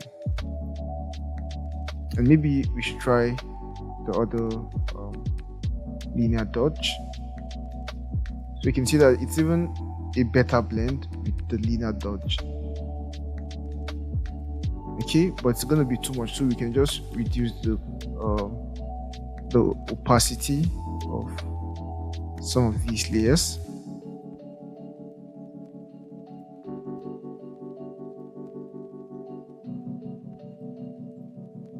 Yeah.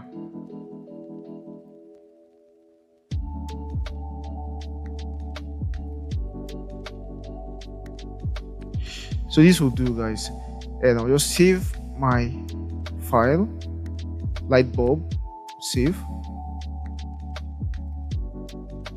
Perfect. And with this, we've come to the end of our exercise. See you in the next one.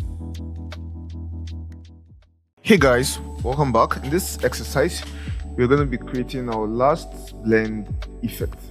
Okay, so go ahead and open the folder, and this time I'm going to select the African child and this foggy mountain images and open. Now I'll just bring the foggy mountain image into the African child and rescale it, resize it to fit the frame, and enter. I can close this one, and then now create my blend between the two images. I'm going to choose, now you see what we get with hard light. We get something cool. We get okay, hard light gives us this cool effect. Let's see, the screen also gives us this cool effect, and color dodge. So maybe we do screen. So let's do screen, and we can just do Ctrl J to duplicate this and maybe reduce the opacity.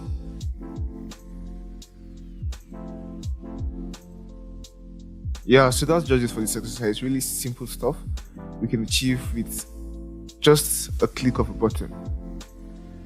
Yeah, and that'll be it for this one. See you in the next one.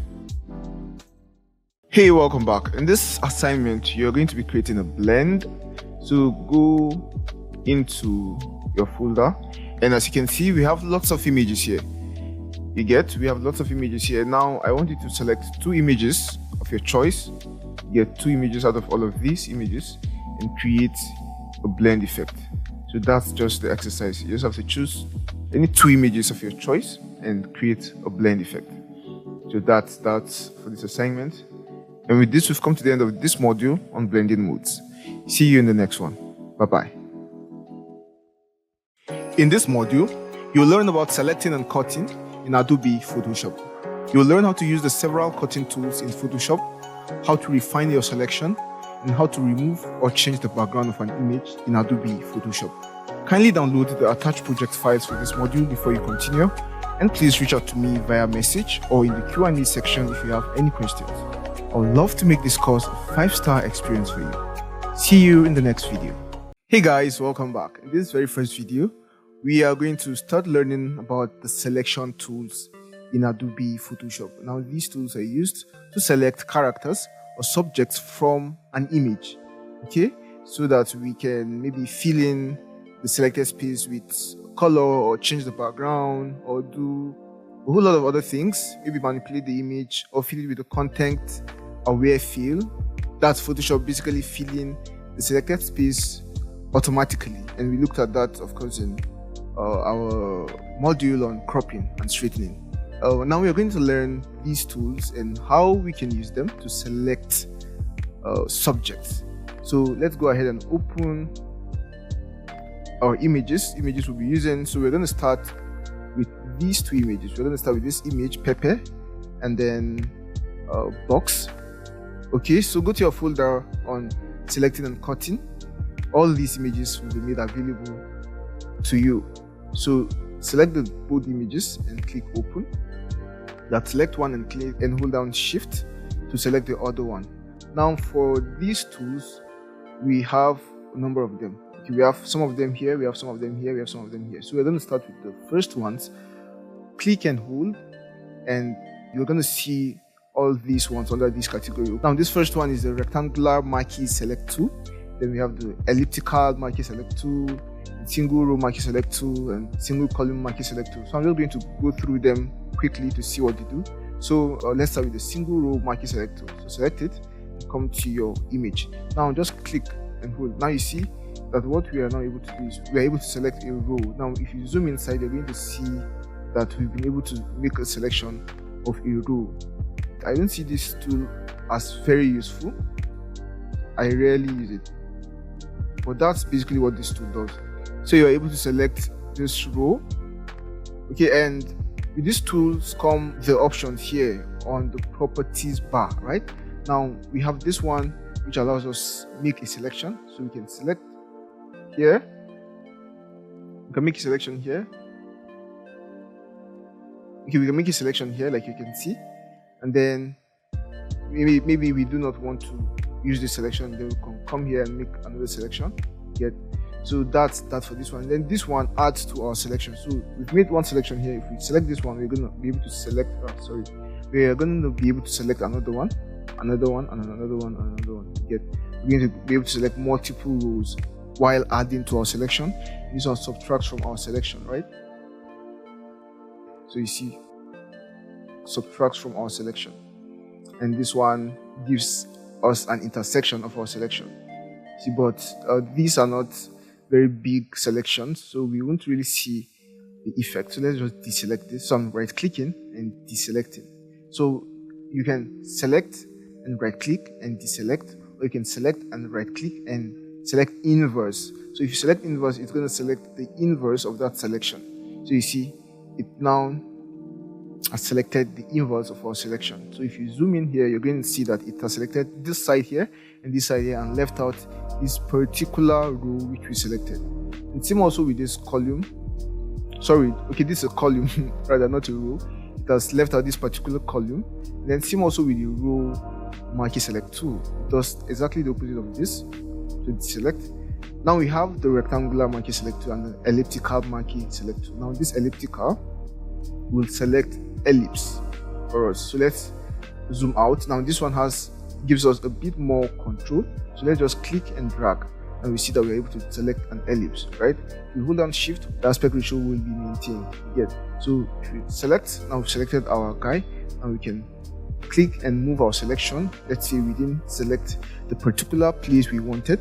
We can move our selection, or we can select our move tool and move what we selected. So we are basically cutting it out. So now you see this shows us that this part has been cut out, and this is it. So we can put it on top, we can move it around, and if we now go back to our tool and deselect, you can see that our change has been made. So it has been our image has been modified, our selection has been moved from here to here. Correct. So I'm just going to undo with Ctrl Z a couple of times and deselect. So we can see how we've been able to select. And likewise, we can say select and then come to edit, come to fill and click on fill, and now we can fill in the selected space with colors or whatever. with colors, with the foreground color which is white, with the background color which is green. Okay, and we can choose a color, we can choose the content aware, we can choose a pattern, we can choose all these other options. So let's try choosing color and filling it with red. Okay, now we can see that we filled our selection with red color. Let me just take some little time to explain these things to you.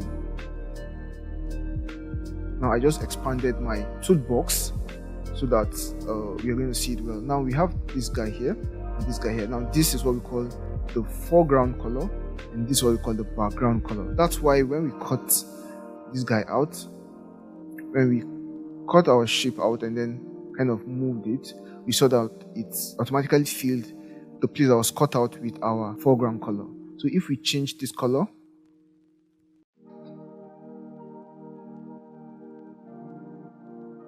and then say create a cutting again, and then now move this guy, we're going to see that we've now filled it with our background color. You see, so this is the background color and this is the foreground color, and we can actually switch between the background color and the foreground color. We can just click here and we're going to turn the background color to the foreground color and vice versa. So you can just click here and click here, or we can do Shift X. I'm doing Shift X to shift the background color to the foreground color, and we have the default color. The default color is black and white. Now I hit Shift D and it brought me back to the default color. Yeah, so we can change the background color and the foreground color here, and just do Shift D and it's going to take us back to our default color, or Shift X to change between these colors. Perfect. Okay, let's try creating a shape now, for example. Now if we create a shape, it's going to pick our foreground color automatically.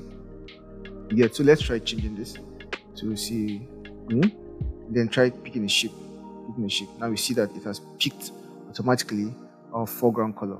So this is just by the way. Now we were looking at selections and we saw how to use the elliptical marquee select tool to make selections, to make elliptical selections, right?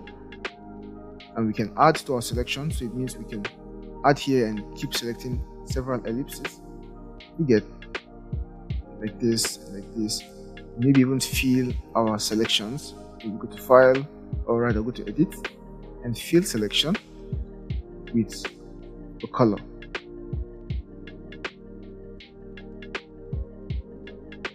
And deselect, and we see that we've been able to fill our selection with colors.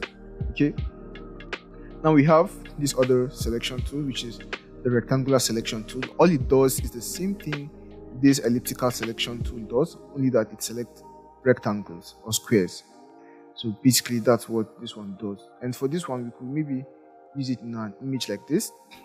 Okay, sorry, not an image like this, because this one has images that have been tilted, right? They've been rotated to an angle, so it won't work here. But we're going to come to this image real soon. We're going to use one of these tools to cut out these boxes. So we're going to use a tool that works for images like this. So let's just go back to our Pepper image, and for this one we could use a rectangular selection, right? So if we add to our selection, we're going to add, we can subtract from our selection and do this, and then subtract this part, you get? Okay, so you can create more creative selections by subtracting from our initial selection, and we can intersect, which will give us this intersection, you get? And basically that's it for this one. And let's just close this image because we've kind of messed with it, and open a new one.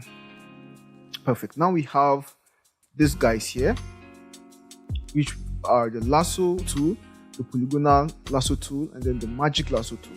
Now this is what they do. The lasso tool gives us the ability to make the selection freely. Get that with free hand. So we can just click and make this selection with our mouse, and we see that we've selected. So that's what this lasso tool does. So with this we could come, just make a selection like this. It's going to select it. Now we can fill it, we can move it, we can do a whole lot of things, right, with our selection, just like how we saw with the other selection tools. And then we have the polygonal lasso tool, which makes selections in straight lines. So we can see what we are able to achieve. So we can kind of achieve polygonal selections, that's selections with angles, with this kind of selection. And not just that, we can use it to also select our image. So it means we will be able to do this. Okay, we can use this to make selections that are not necessarily polygonal as far as they have straight lines.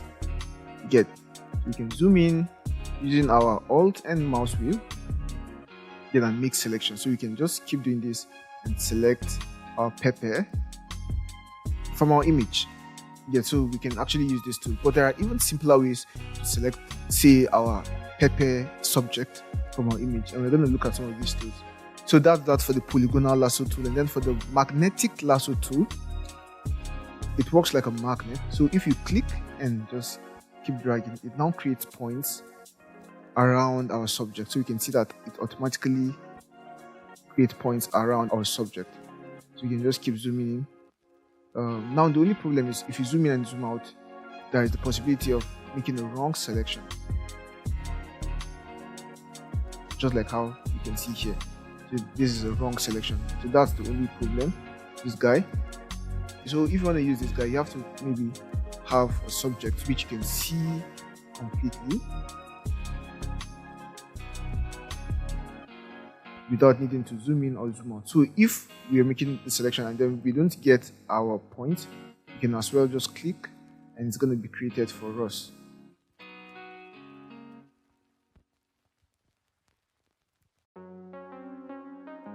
And that's this tool for us. And of course we could add to our selection like every other selection tool. So this means we can continue. We can do this, do this, do this, and then continue.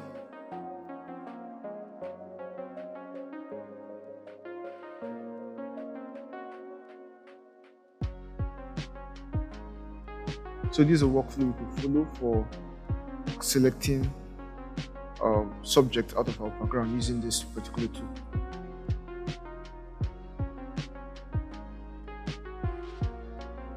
So you could keep selecting little by little, bit by bit, till you're done with our selection. You do that with the magnetic lasso tool. Then we now have these guys. Now these guys I call the advanced guys or the big boys because they really make our work incredibly easy, especially this one, which is the subject selection tool. And we're going to look at this subject selection tool because it's the craziest among all of them. Now this one was just added into Photoshop recently. So if you're using an old version of Photoshop, you might not get this guy here, but it's incredibly bananas. So let's start with this magic wand tool. Now this magic wand, as you can see, it's a magic wand and it does magic. So all you need to do is select your magic wand tool and click on the background and you have it selected. So you can see the magic it does. So it selects our background. Now it comes with a bit of problems sometimes. So let's try selecting this other background. So let's click and see. Now we see that we are not able to select the background. Yeah, now why did it behave like this? It behaved like this because this background has a single color.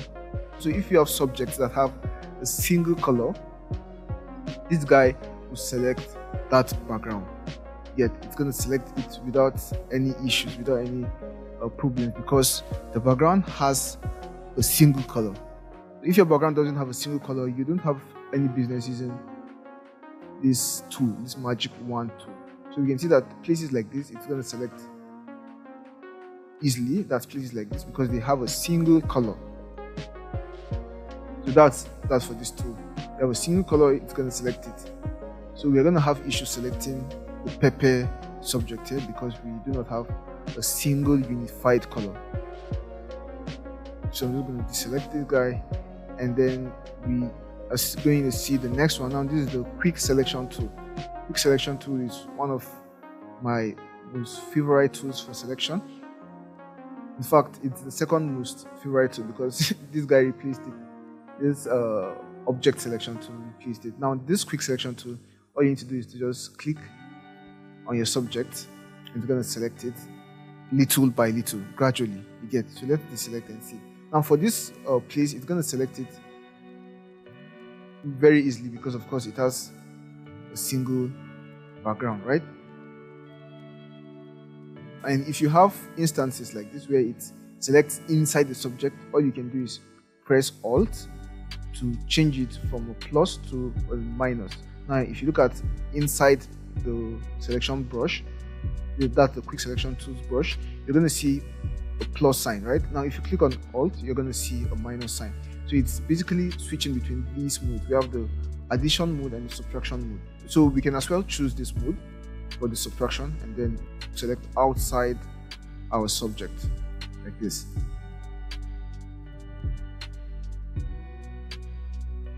Take it back to positive and you're going to select inside our subject, or negative and you're going to select outside our subject. Okay, and we can actually reduce the size of our brush. We can right click. We don't need to right click. We can just come here and reduce the size of the brush. So you can see that the brush size has reduced, right? You see the brush size has reduced. So like I said before, I'm going to show you a way to select these subjects properly. Right now, this is the tool I was talking about. That's the polygonal lasso tool. So with this, it means we can select straight lines, all right?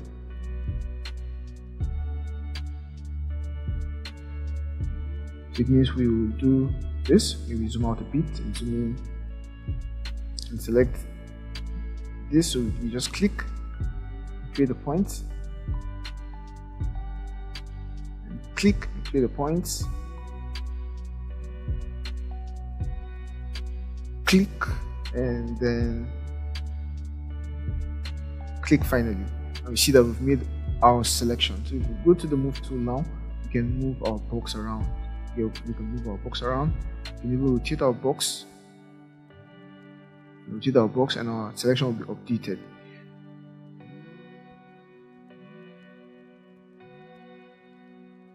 So that's for you to know. Now let's go back to our pepper image and let's look at the boss of them all, which is the object selection tool. Now this tool is incredibly bananas. It's just crazy. It selects our object automatically, so we can just come and have one click on our object. In Photoshop, in its brilliance, will select our object. So you can see it makes all of these tools just outdated. You get. But of course, if we have a complex subject and a complex background, we might have problems with our selection, but it still does an incredible work. So let's look at this example. So we can just click and have our selection. It's going to take some time to do its calculation, so we can see that our selection is very accurate, and we can maybe choose the addition mode and then select this other guy here. And Photoshop takes some time to do its calculation and we have our selection. So we can see that this tool is the boss here. It makes selection incredibly easy. Okay, so that's that for our selection tools. This was just an introduction into our selection tools. In the next lecture, we're going to go a bit further into selection in Adobe Photoshop. See you in the next one. Bye-bye. Hey, welcome back. In this video, we're going to learn how to replace background. In the last one, we learned how to cut our subjects from our backgrounds and how to kind of use all our selection tools.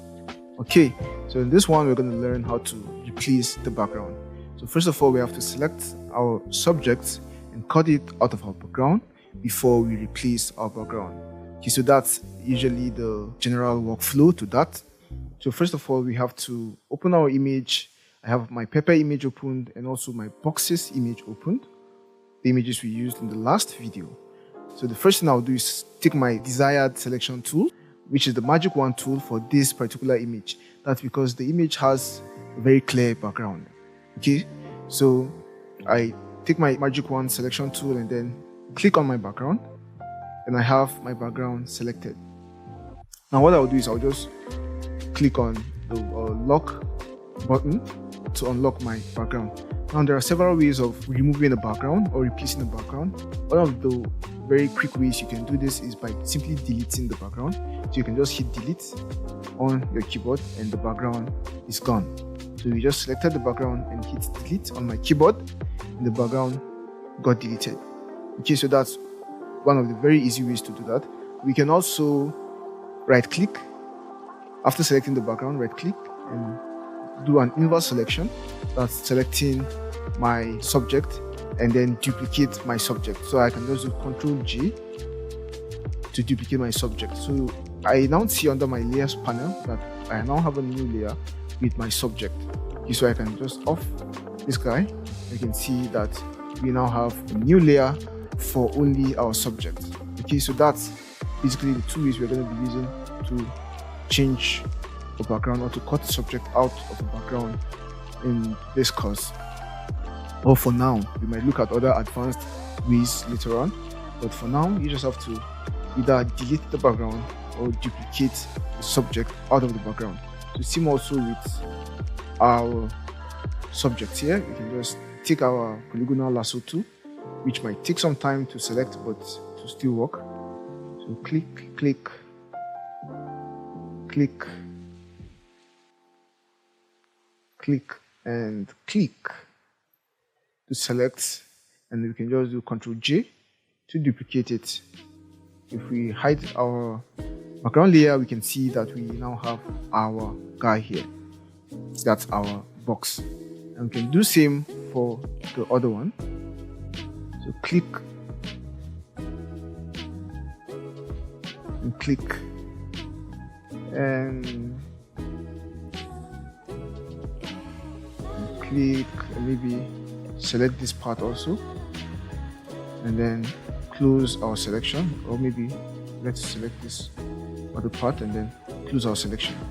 Perfect. And then we can just Ctrl J and hide our background layer. Now we have totally removed our boxes from our background. I'm going to go ahead and open my folder and select a background, a befitting background for our subject. Now I'm going to select this background too and open. Now I'm just going to click and drag my background image into these my images. Okay, so you can also click and drag your selection, that's your character that you've removed the background of, into the background images. Okay, so either way it's going to work. Same also for this one. Maybe I'll rotate my background to fit the orientation of my images of my subjects, and when I am done I just click complete and then bring my background below my subject, and now you can see that I've replaced the background for these guys. Now it might not be very realistic now because we don't have shadows and we don't have some other details which we are in the original boxes. Or of course we can add shadows. Okay, so we just go to layer styles and maybe add the drop shadow, increase the size a bit, then the distance a bit, maybe reduce the opacity. Okay, and increase the size more so we can have it spread. And if you're okay with what you have, you just click OK and maybe copy the drop shadow to the next guy here. That's using Alt and drag, of course. So we can see that we've added drop shadows and our selection now looks realistic on our new background. Okay, so we can do same with this guy. So let's bring him below and we need to select our background. So let's click and select and let's just delete it. So delete. And perfect, we have now been able to replace our background for our pepper image. We will rotate it, give it a dynamic look, and yeah, maybe also give it a drop shadow to give it that realistic look. Drop shadows. Use the size, reduce the opacity, and perfect, we're done. So as you can see, we've been able to replace our backgrounds. Yeah. And with this, we've come to the end of our video on background replacement. In the next video, we're going to look at a more complex scenario, a little bit more complex scenario, so that we learn how to remove backgrounds for images that are a bit more complex than just having straight edges like we have here, or clear backgrounds like this one. Okay, see you in the next one. Bye. Hey, welcome back. In this video, we're going to be dealing with a more complex image. We're going to learn how to remove, how to select and remove the background of a more complex image and further refine it to fit into our background properly, into our new background properly. So you're hopefully going to be learning even better ways of doing things. Okay, so let's go ahead and open our image. Go to File, Open, go to the folder and select this little girl and bunny image. Click Open. Perfect. Now we're going to be using this image. As you can see, the image doesn't so much have a contrast with our background. The background is white and the image is quite different from the background, but it blends a bit. And then we have hairs here. Yeah, we have hairs and we have hairs here. So we would want to also remove the backgrounds of our hairs as much as possible. So you can see how complex, you can already imagine how complex doing something like this would be. So first of all, we have to start little and then expand, right? So we are going to be using this tool here, or let's use our object selection tool for the first thing, so we can just build up from there. So select our subject, that's our girl, and let's add a selection. So you have to be here and add a selection. Select our bunny, okay, and then add a selection. Okay, from here on, we're just going to use this guy, the quick selection tool.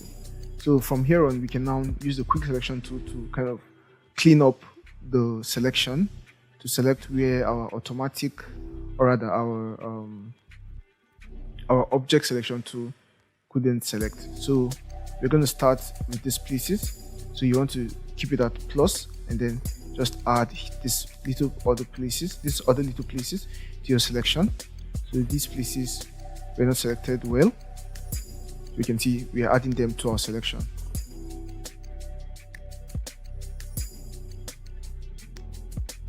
Add.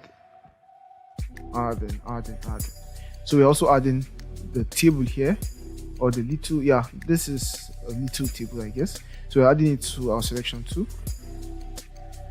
Adding, and basically we see that we've been able to add all these to our selection. Okay, now let's go up to the hairs, and we can see that our tool did a pretty good job with the selection of the hairs. So we are going to leave it like this. And I know we didn't select other parts of the hair, you get, but the method we're going to use to refine our selection will help us select most parts of the hair. So you just want to maybe keep your selection quite simple for now. Okay, we've been able to select our subjects, including parts of the hair. So we're going to see how to kind of change the background and refine our selection even more. But first of all, I want to show you a few things we can do to our selection. Okay, so we have the select option here. Now this select option works with all our selection tools. Okay, so we can select all. So let's say we want to select all, so we can select all. I can see that everything has been selected. Just do Ctrl Z to undo that. We can deselect, we can inverse, we can do a whole lot of things. We can also right click and do some of the things we can do under select. Okay, now some of the things I want you to learn is how to kind of modify our selection. So we can select and then modify our selection. Now this is where you go to modify your selection. So we can expand our selection. So if you click expand, we can expand our selection by several pixels. You get, so let's put like 10 pixels so that you can see how it expands very well. So if I click OK, you can then see that our boundary moves from here to here. Let me undo that and then use a bigger pixel value. So expand our selection, say by 50 pixels. Okay, so you can see that we've basically been able to expand our selection. Ctrl Z, and then we also have contract our selection. So it's the opposite of expand, so we can do that by 50, and we see that it takes our selection inside our subject. Okay, so you can do that. You can do Ctrl Z, go back, and let's see other things we can do to our selection. So we can feather out our selection. So if we feather out our selection by say 50 pixels, it's going to smoothen our selection. It's going to smoothen our selection, and if we do Ctrl J, we're going to see that we now have it. We now have the edges of our selection very smooth, unlike the previous time where we Ctrl J and we had very straight lines, okay, of very straight edges of our subject. This time, because we added a feather to our selection, we now have very smooth edges. So let's undo that and undo the feather. Now let's check the other guy, which is the smooth. It's similar to our feather, only that it has a little lesser effect.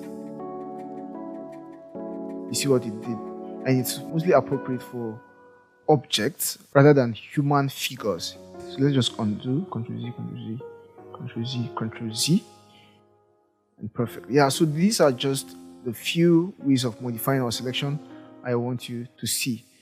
Okay, now there are many other options here for select.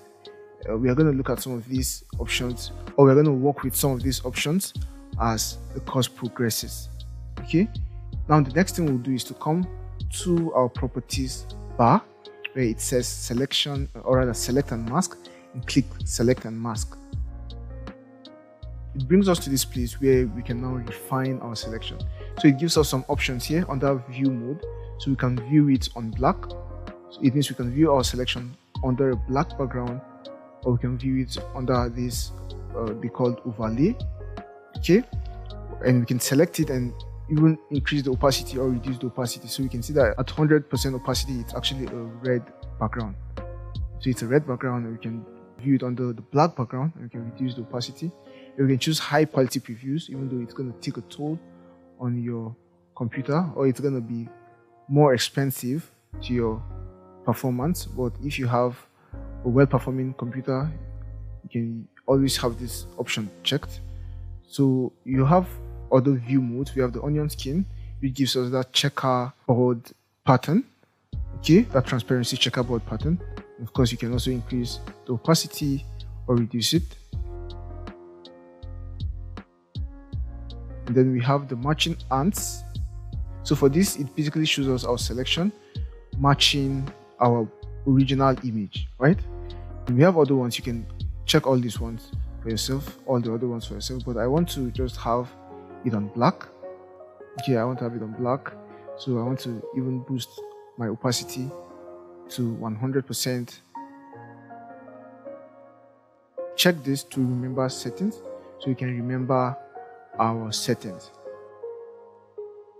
Zoom in and then come to here where it says reduce. Now click on smart reduce, and what this does is it refines our selection by checking our image one more time and seeing where we didn't select well, which we should have done better, and it's going to just add it to our selection. And if we increase our reduce, it's going to do that even more.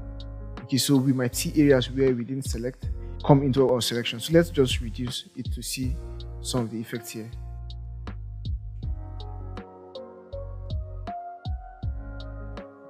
So I just checked the smart reduce, and I'm going to increase the reduce. Now we can see what it's doing, right? You can see what it's doing. It's now adding to our selection. So areas where we didn't select well, it's now adding. So we can see that these hairs are being added to our selection. Yeah, but you don't want to do this too much.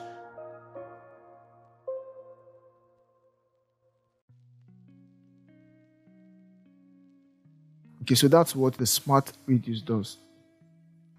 So that's what the smart reduce does. And we also have the smooth, the feather, the contrast, and the shift edge. So you know what the smooth does, you know what the feather does, you know what the contrast does. And then for the shift edge, it shifts the edge of our selection. So if we shift the edge, let's say to here, you can see that our selection goes even deeper, right? So that's what they do. And we can clear our selection, we can inverse our selection. So these are just the settings for now. Now, if we want to work more on our hair, we have to come here to the left hand side. Now we have this tool, which is the zoom tool, which we can zoom in and zoom out. We have this guy, which is the pan tool, which you can pan around our selection. So you can zoom in, maybe pan around our selection. Okay, and of course you can do that with the spacebar key. So hold the spacebar key and click and drag to pan around, and also with the alt key, right, to zoom in and zoom out. We can work on our hairs by selecting this guy here. Now this is refine edge brush tool. So if you click it and click around our hairs, we can see that we are now able to refine our selection. So we can just do this for our hairs. So we can see that our hair strands have been selected. Okay, if you're okay, you can go down and do this for other parts of the hair. So you can see our hair strands have been selected. Perfect. And it's basically a brush tool. So it has the size and the hardness. Now the hardness will reduce the intensity of the effect, of course. So you can do this for this place. We are now refining our hairs. You can also click and drag to do it without having to worry about clicking and clicking and clicking. Perfect. So we are now able to select our hair strands more accurately. If you are not okay with the selection, you can just Ctrl Z to go a step backwards, and then we can do same for our hairs here. And I'm just going to use the bracket keys to reduce the size of my brush. Increase the size.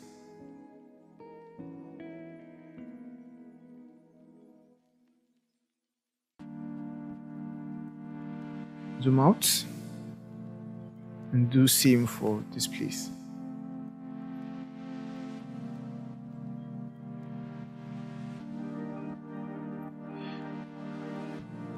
Perfect. So you can see that we've been able to do a bit of justice to our hairs.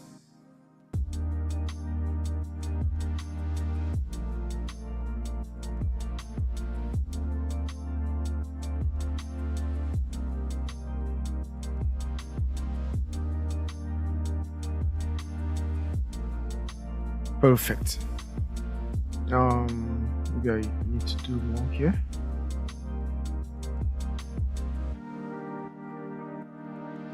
Perfect. Now I just want to shift my edge a little bit. So let's take this to C minus.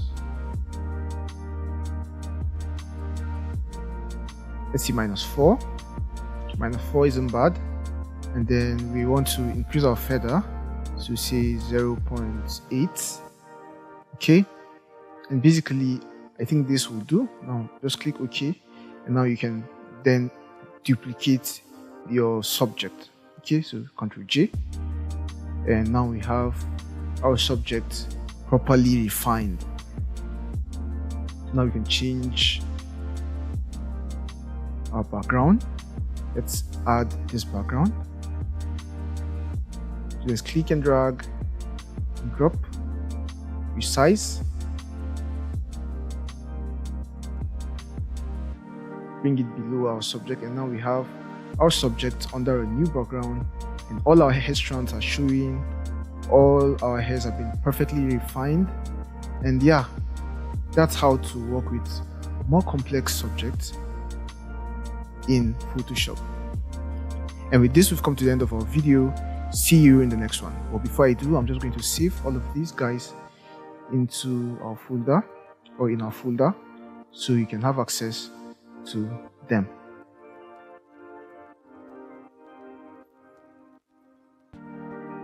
So I'm doing Ctrl S for save. close the background. Yeah, and with this we've come to the end of our video. See you in the next one. Bye. Yeah, so with this we've come to the end of our video. See you in the next one. Bye-bye. Hey guys, in this exercise we're going to replace an image background and do a little more extra stuff to our image. So go ahead and open the image. Now go to File, Open, and select this image, African lady smiling. So open, and this is our image. We can see that this isn't really a tough subject because we don't have hairs flying around. So go ahead and take your selection tool. Now we're going to let's use our object selection tool. So just click on your subject or your object. So click, boom, and we have our subject selected. Pick the quick selection tool and now to start building up your selection. Now we're going to have this selected. That's the addition option. So we're going to add to our selection. Let's add this, zoom in, add this part. Okay, perfect. And add this part. Zoom in a bit, add this part.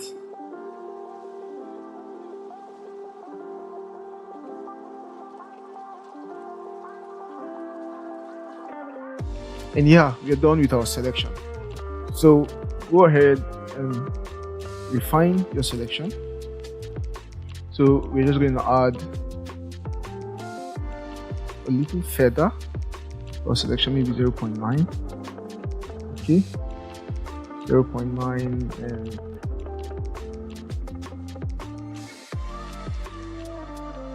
have your smart radius checked, and maybe the radius should be maybe 1 pixel.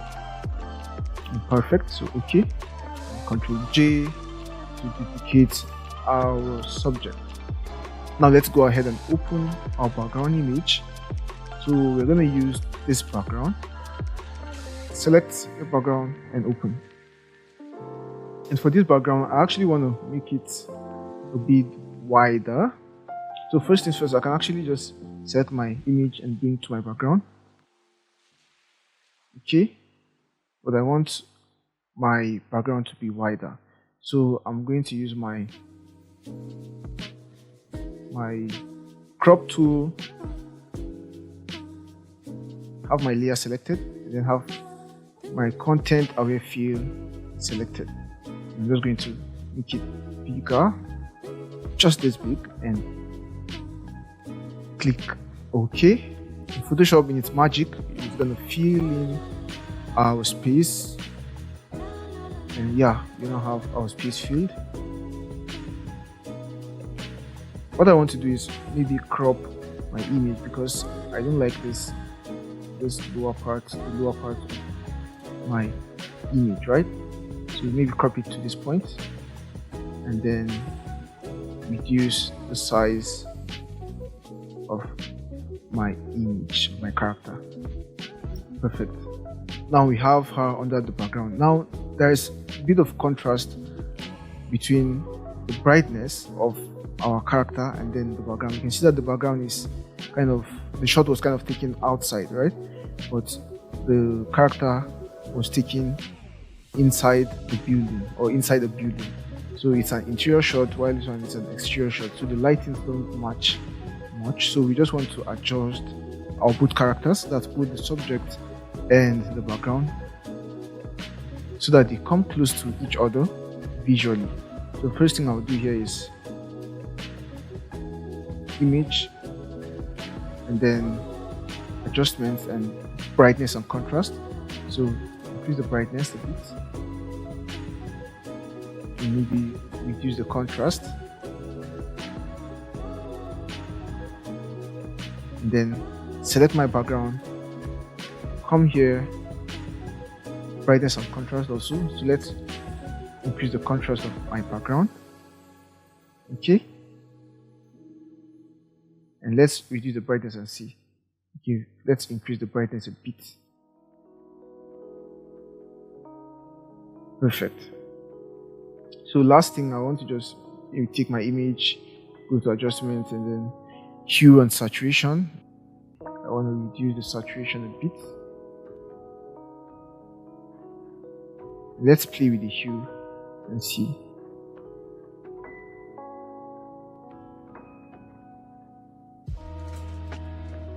So the hue should be -4. So we can see that we've been able to at least create a bit of similarity between the lighting on our background and on our image, even though this part is still kind of dark. Maybe we'll fix that later, but let's do one more thing. Now let's take our text tool and then create a text. Let's say beauty. Let's just say beauty. Okay, so let's say beauty, but let's do this so that that's BEA is in one line and UTY is on another line. So let's do this, and let's just bring this behind our subject. Maybe reduce our space. Let's take this to 300. I'm just going to increase the space, maybe take this to 700 or 1000 points. Perfect.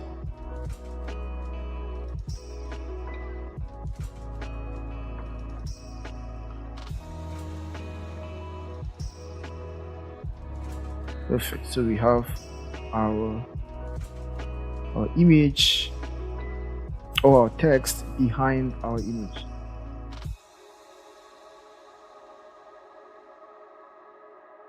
Change the color of our text.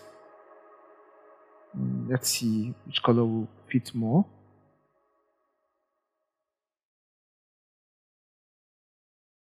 So any color that works best for you. For me, I might just go with, say, black, or maybe close to black, or blue.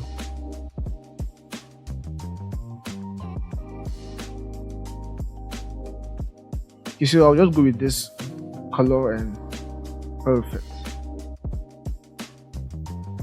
Now, if I like, I could give this girl a drop shadow so that we have the shadow casting on both our image, that's both our background and our text, right? Let's do the size, the opacity, the distance, and OK. Perfect. Now let's take our levels. Let's try our levels. Let's see if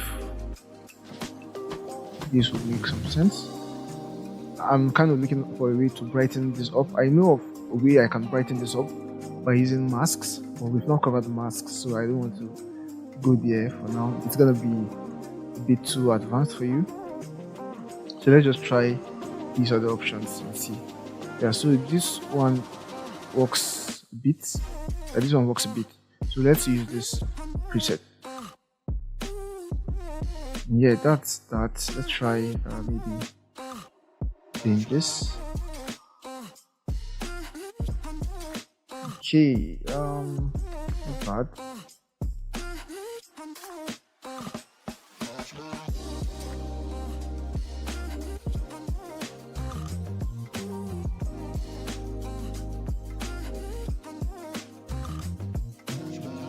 Perfect. So that is it for this exercise. We've come to the end of our exercise.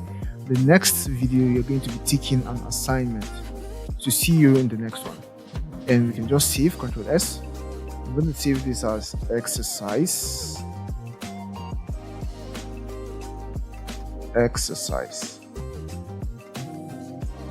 And save.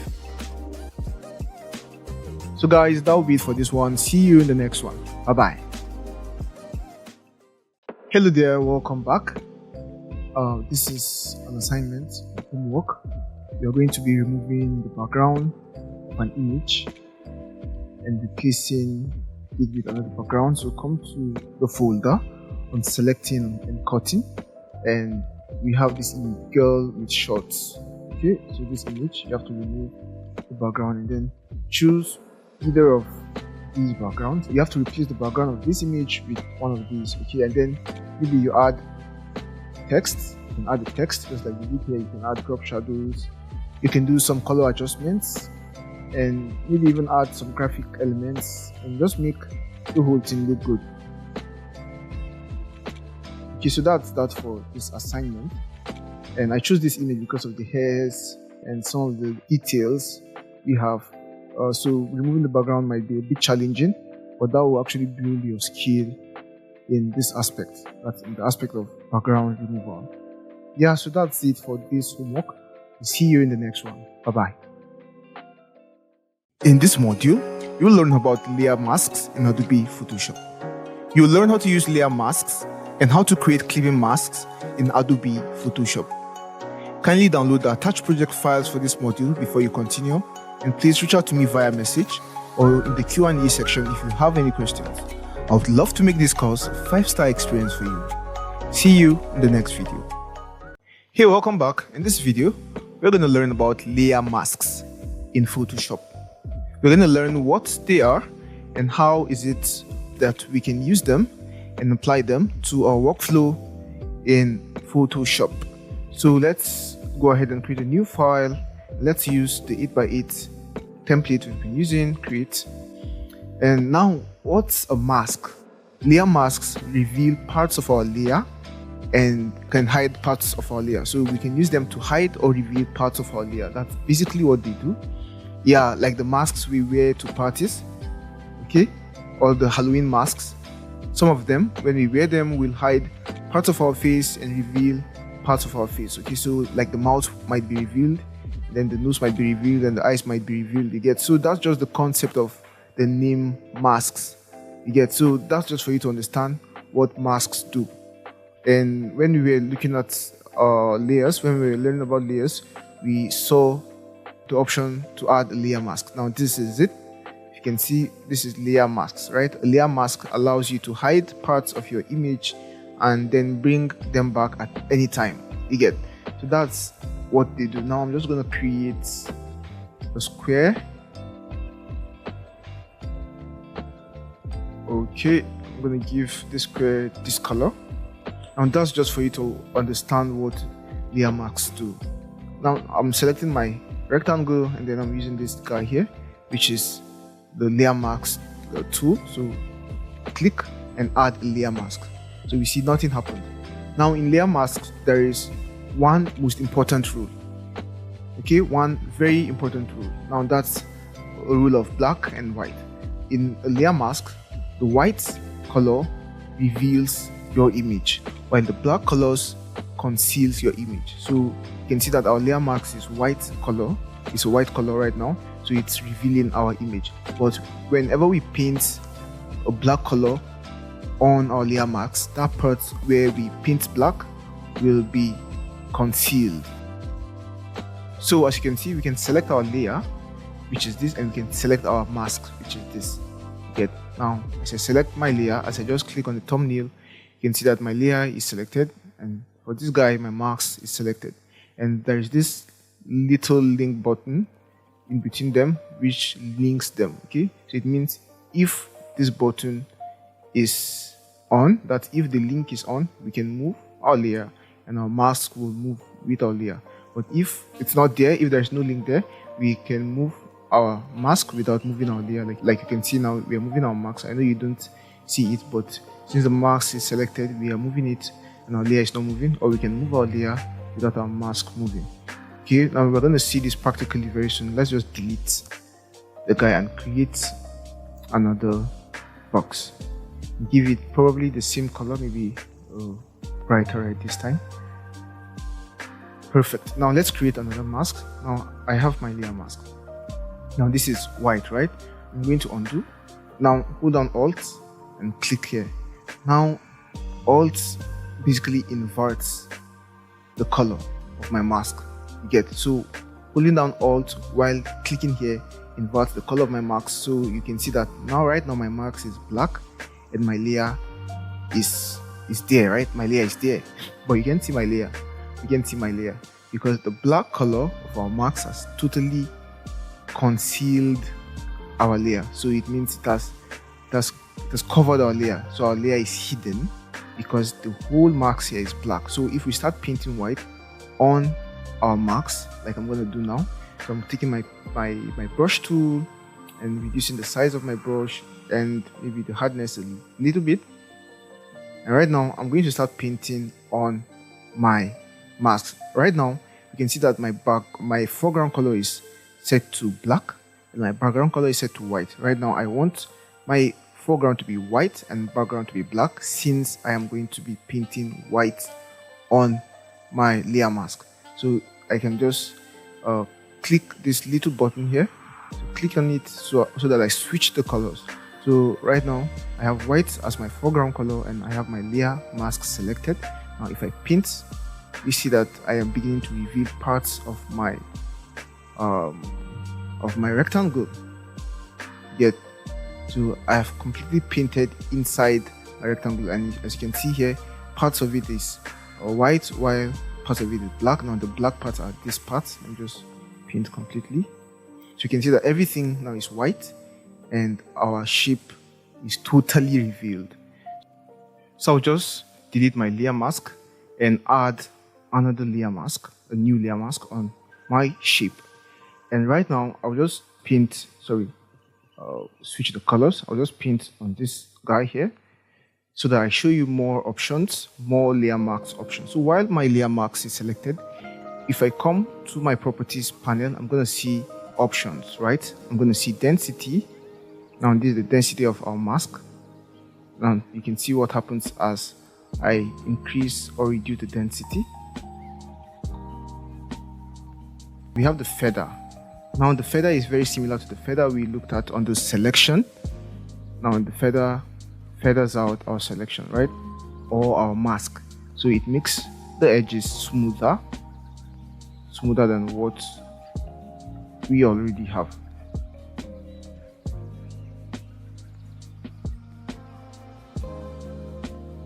We have some things we can do. Okay, let's go ahead and open an image. So let's select this girl image. So that's on the masking in Adobe Photoshop. So go to the module on masking in Adobe Photoshop and select this African lady smiling. Yeah, so you just want to have this image, and I'm just going to hit this lock icon to unlock it and then add a layer mask. So on my layer mask now, I'm going to take my brush tool and paint so as to reveal. Sorry, I'm going to just increase the size of my brush tool by hitting my bracket keys. Okay, so let's see if we want to hide this part. Okay, perfect. Now go to your selection tool or your move tool rather. Now there are other options for the layer mask. So we can right click on our layer mask and we can see several other options. We can disable layer mask, so it's going to be disabled, and then we are now able to enable it if we want. And we can delete layer mask, which will totally delete our layer mask. And let's undo. And we can apply layer marks to image. Now if you apply it, it's going to join with the image. It's going to be one with the image, and the changes are going to be permanent. You get? So that's the option to apply to image. And we can add layer marks to selection. It means Photoshop is going to select our mask, and then we can subtract from selection, we can intersect marks, and we can select and mask. So let's see select and mask. So now it brings up the option for refine edges. Okay, the options we use to refine our selection the other time, that in the last module, it brings up these options, and then we can maybe increase the radius, increase the feather, the smooth, and if we are okay with our changes, we click OK. and everything becomes permanent. So these are the options our layer mask provides. So that's that for the options under layer mask. Now I'm going to just delete my layer mask and then show you one last thing. Now our layer masks can also help us in cutting our subjects out of our background, okay, and it gives us a little bit of more flexibility as compared to the previous methods we saw from the previous module. So let's say we are using this tool to select our object. So let's try selecting our object. Okay, perfect. Now we've selected our object. So let's use the quick selection tool to just add to our selections. Okay, it doesn't need to be perfect because this is just me showing you a very quick way of using layer masks to cut out backgrounds, right? Or cut out images or subjects from background. So as to change the background or do other things. Perfect. So we have our selection. Now instead of say Ctrl J to duplicate our selection, or maybe delete our background, instead of doing that or going to select and mask, we can just go ahead and create a layer mask, and we can see that Photoshop has created a mask for us for our character. So with this selected, we can use our brush and maybe reveal parts of our background if we want, or maybe we want to keep this selection temporal. So maybe we want to be able to disable it to see the background later on. So we can disable like this. Okay, so using the layer mask really helps us to have more flexibility when removing backgrounds. Okay, so we can just use this workflow and remove the backgrounds and then go back to the backgrounds later on, or modify our marks to add to our selection or to reduce from our selection. So basically that's it for an introduction into layer mask. So see you in the next one. Bye bye. Hey, welcome back. So this one is going to be a very quick one. We're going to look at what we call clipping masks in Photoshop. So go ahead and open your image or place your image. So create a new project 8 by 8 inches and place your image. So we go to place embedded and we go to our folder, right? So what we want to place is we want to place let's see. We want to place this guy, or let's please I'm quite confused as to which one to place. We can place anyone, so let's just place this guy.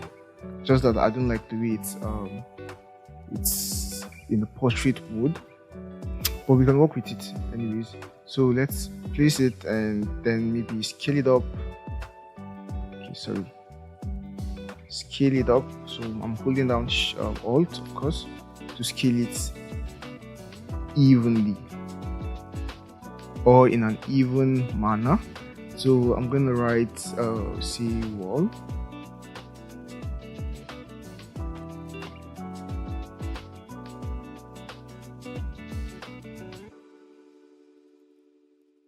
So let's give this -25 or -50.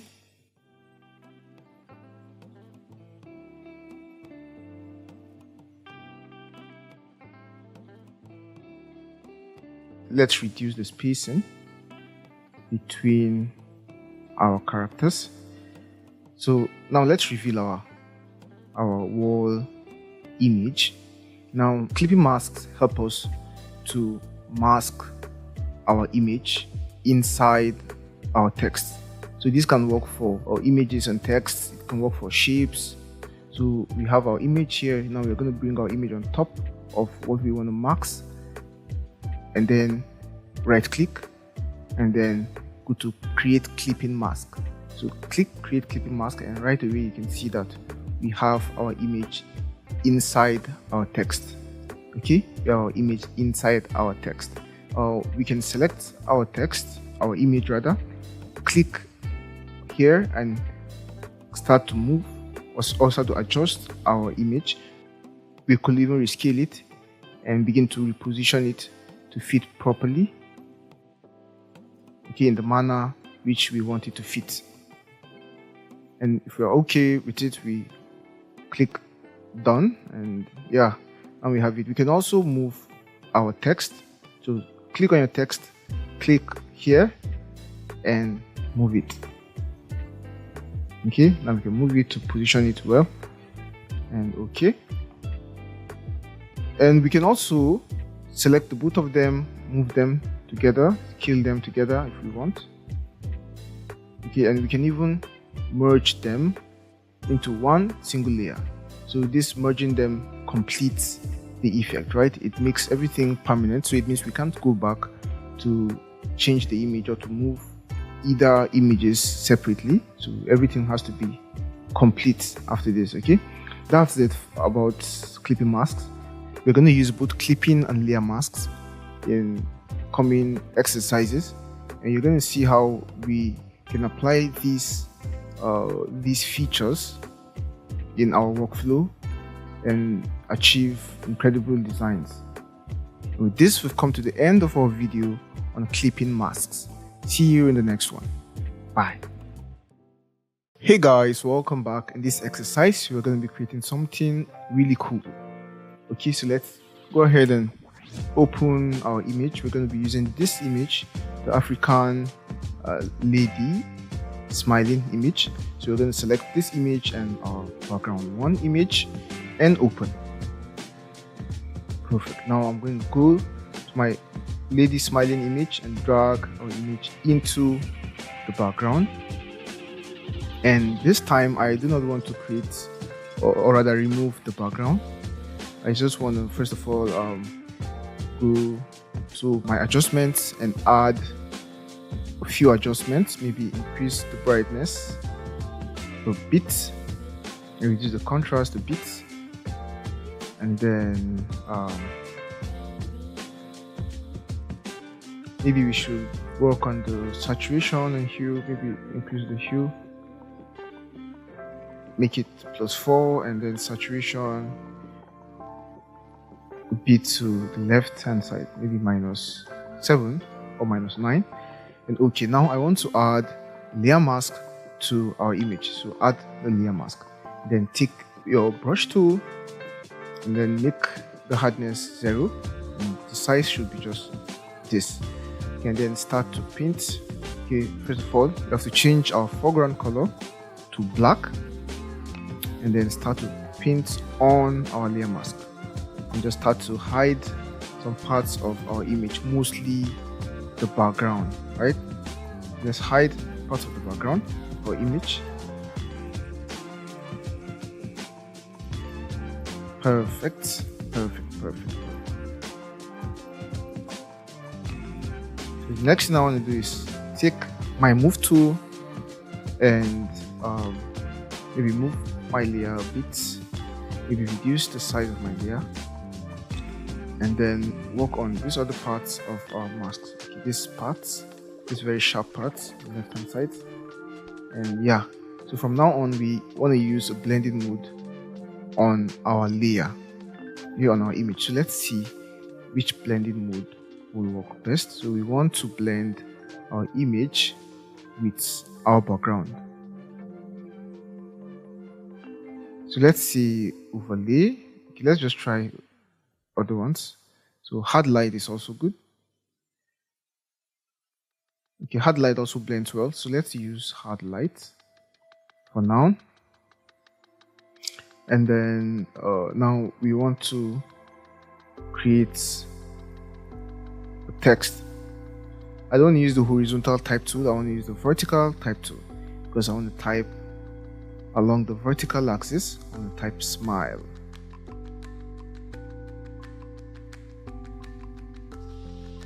Perfect. Now scale my text, and as you can see, my font style is intro. So that's the name of my font. It's intro. It's this thick font, and it's a free to use font. You can just Google it, intro font free download, and you're going to be able to download it from the internet for free. So we want it this big. Okay, but you can use any other font as well. You can use any other font that is this thick. Okay, let's reduce the spacing between our characters. Make this even this big, and then go ahead and open an image. So let's use this image. So let's use this image. So select your image and open, and drag your image to this place.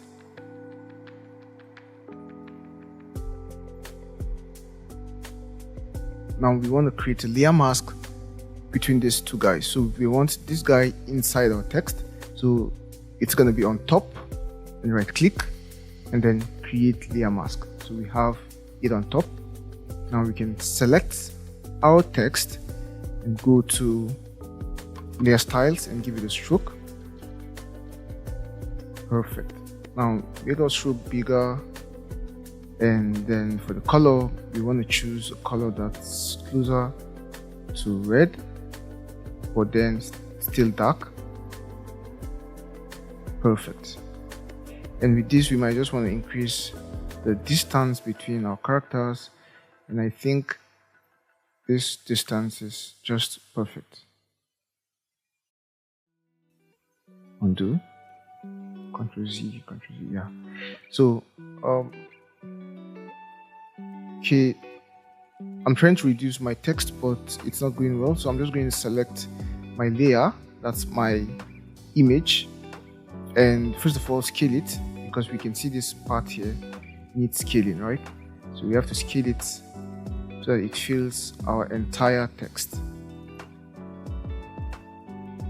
and then select our text and then scale the both of them so that we have this. Perfect. Now let's adjust the distance between our characters one more time, and maybe add a drop shadow to our text. So drop shadow or text.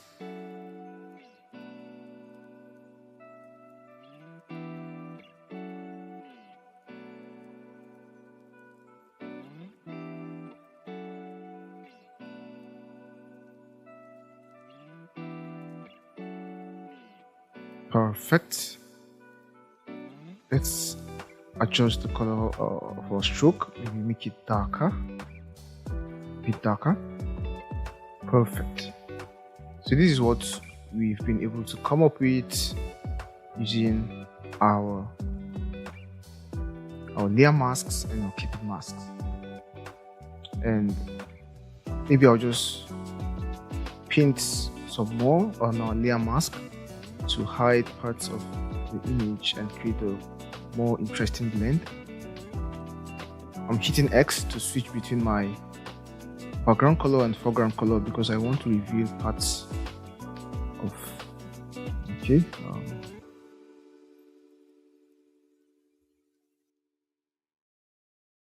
I want to reveal parts of my image here.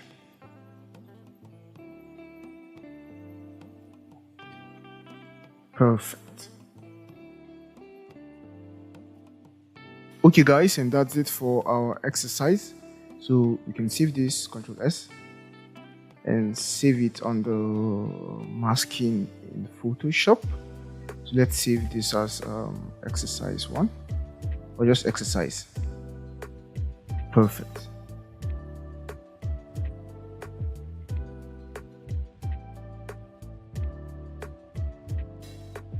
Or let's save it as smiling girl exercise. So smiling girl exercise. Perfect. So okay, let's copy this. Let me copy this and just delete this guy so that I can Ctrl V to paste the name you get to save. Perfect. So that's it for this exercise. See you in the next one. Bye bye. Hey guys, welcome back. In the last exercise, we together created this amazing image. So the girl smiling and this smile text with the image inside it. Okay, yeah, so that's what we did in the last exercise. In this one, we're going to do something different. Not really different, similar, very similar. So we're going to work with this African child file we started creating in the video on Blend, or in the module on blending modes. So we're going to add some more detail to this design here, and we're going to maybe max out some parts. So first of all, I want to create a layer mask on this layer 1. So click and create my layer mask, take my brush tool and start painting. Hit X to switch between the foreground and background color, and then start painting to kind of delete parts of that image. Okay, perfect. So this is exactly what I want to have.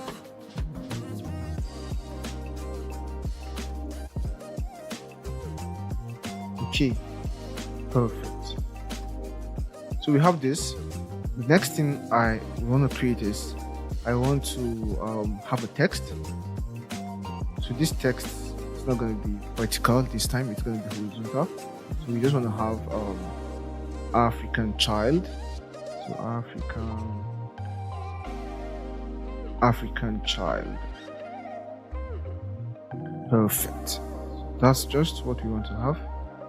And then we need an image inside our text. So let's make this, then make this 300 and see, maybe 400.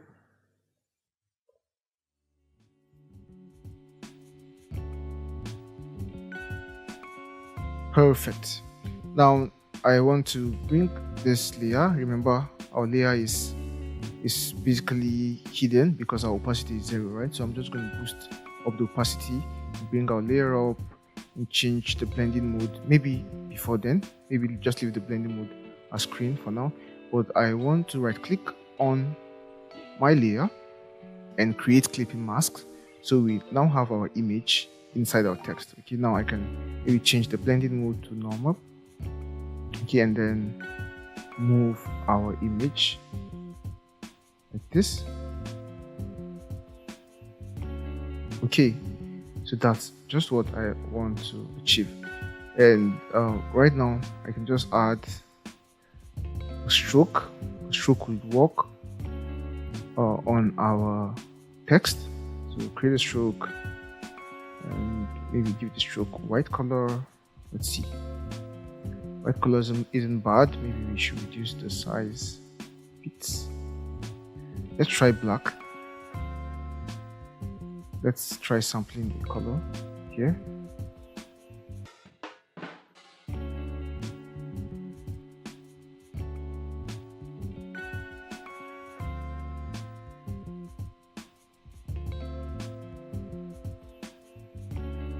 Yeah, so let's go with black for now. We'll change it later on. So black, and then boost up the stroke size, maybe 31 or 32, and enter. And then just move the both of them. Okay, so we've selected the layer and also the text, and just move the both of them, maybe even scale, then we'll bit down and just have them here. Maybe here or here. Either ways, it's making sense. And enter. Perfect. So this is what we now have, African child. So with this, we've come to the end of this exercise, and see you in the next one. Hey guys, welcome back. So we're going to be taking a homework on layer masks. So we're going to be doing the homework on both layer masks and clipping masks, just as we did with our both exercises. Okay, so go to your folder, and in your folder you have this image, you have this image. So we're going to use this guy as the background. We're going to use this image. So you're going to cut out this image and put on this background, and then use your layer masks to create creative blends. between the image and the background, and you could get other images and just be creative with the whole thing. And you should also use this image to create a clipping mask with a text all on this background. Okay, so just be creative with the whole thing and share your results with me. I would love to see what you come up with. So that's it for this assignment. See you in the next module. Bye. In this module, you'll learn about transform and distort in Adobe Photoshop. You'll learn how to use the transform and distort features of Photoshop, and also how to distort subjects with the liquify tool in Adobe Photoshop.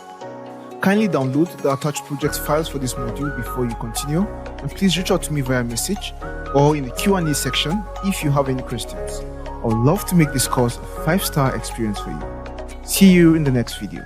Hello and welcome back. So this video is an introduction into transform and distort in Adobe Photoshop. So go ahead and open a new file, create a new file, 8x8, no adverts, create. Good. Now we have our new file, and what do we mean by transform and distort? Now, since the beginning of this course, we've actually been doing transform and distort, at least some part of it. Okay, so transformation is basically us either rescaling our shape, or rotating our shape, or moving our shape, or transforming it even further. Now, we've looked at how to rescale, how to resize, how to move, how to rotate, but we've not looked at the other forms of transformation, which are a little bit more advanced than simply rescaling or rotating. Right now, these are what we're going to be learning in this module.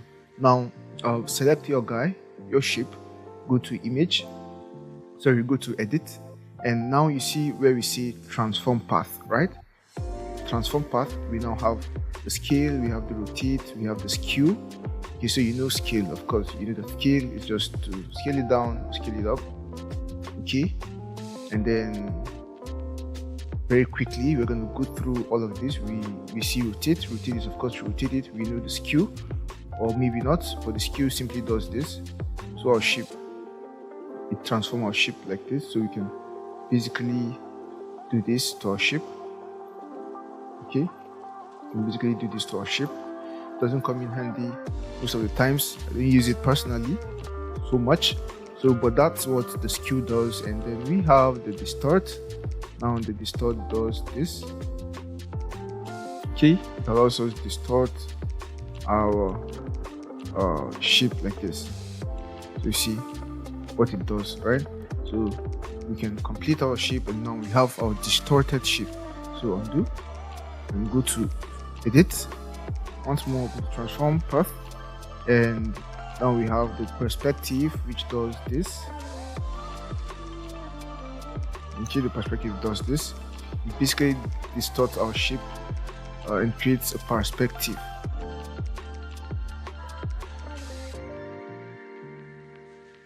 Okay, so that's what the perspective does. I'm just skimming through all of these very quickly because we are actually going to look at some really more advanced stuff.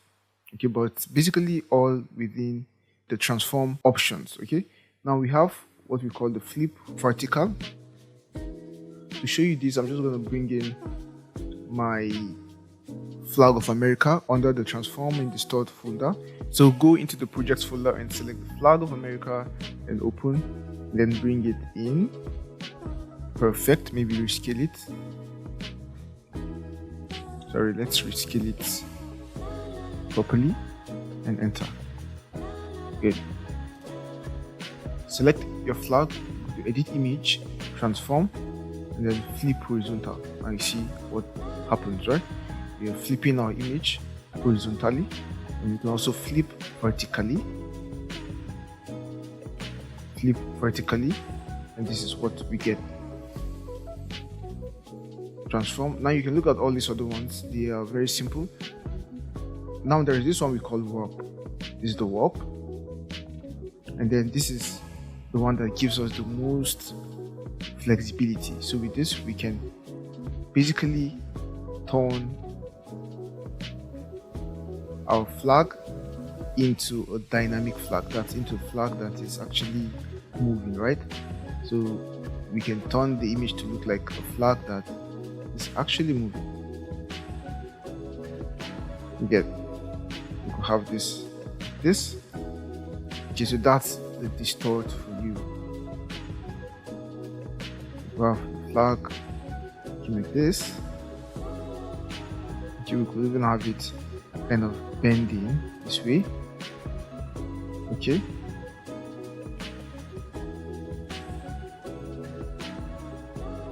Maybe have this guy come this way. This one like this. Perfect. So you see our flag is bending. Our flag is bending. Now we can simply add some shadows to this part. So let's say we want to add shadows to this part. We could first of all select this part. Sorry, let's come and do our selection from here.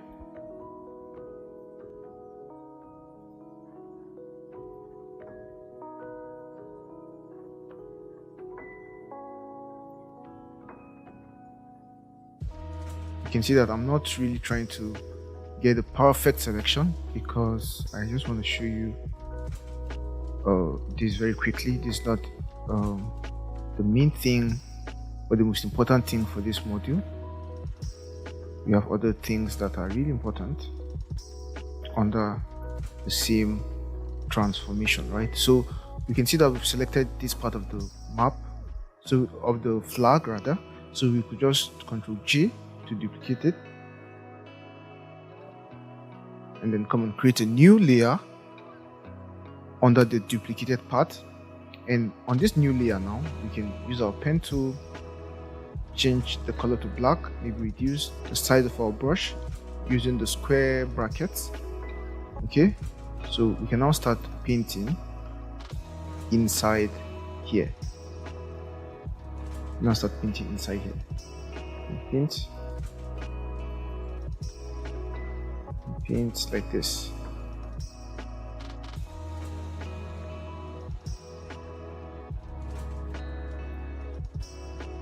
Okay, and we can just take the eraser tool, hit E for that. This is the eraser tool, it's used to clean. So you can take the eraser tool and just clean. And it also works with the bracket tool for resizing, or rather the bracket keys for resizing. For resizing, of course, the size of the eraser. So you can also right click to see the size and the hardness. We just reduce, and let's now clear this.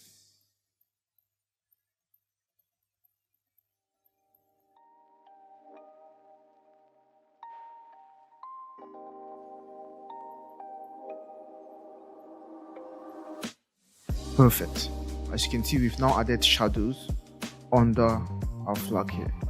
It's basically showing that this part is turning, right? And it's casting shadows on our flag. Now we can maybe change the blending mode of our shadows to say multiply, and then just reduce the opacity a bit. Maybe say 77%, and you see it looks very realistic. Okay, so these are some of the things we can achieve with our transformation. So basically, this is a very quick intro into distortion and transformation in Adobe Photoshop. In the next video, we're going to look at how to do transformations using the Lookify effect, and afterwards we're going to look at how to apply this knowledge, this transform knowledge which we just learned, in actual projects here in Photoshop. So see you in the next one. Bye. Hey guys, welcome back. In this one, we are going to be learning about the Lookify tool, or the Lookify effect, because it's basically an effect of the tool. Here is it in Photoshop. So I do not want to just delete what we've done here. I kind of like the flag. So what I'll do is I'll save it in your projects folder, so you can come and see what we have done. Okay, for yourself. Ctrl S, and then save this as the flag, or let's say USA flag project. Okay, perfect. So save.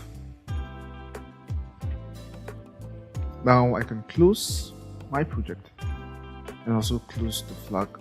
Okay, so open, go to your folder. Let's choose this guy here.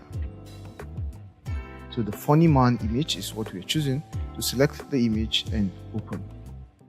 Now we're going to use this image to see what our Liquify tool can bring, okay, or our Liquify effect can bring. Now this image is really funny, really hilarious, and we're going to use the Liquify tool to basically make our image less funny. Okay, so first things first, let's unlock our layer, and I want to make this guy a smart object so that we could turn off the filter later on. So you can come to filter and then come to convert for smart filters. So that's another way of turning your image into a smart object. So you see it's now a smart object. So you can now go to filters and go to our Liquify tool or our Liquify effect. I keep saying tool, and this is what it is basically. So it's basically this separate window. So we work in this window. Okay, now we have the tools here. We have this guy which is called the forward warp tool, and basically if you select any tool here, you're going to get options so that you kind of adjust the level of effect it has on our subject. So if I select my forward warp and I just do this, it basically distorts our image like this.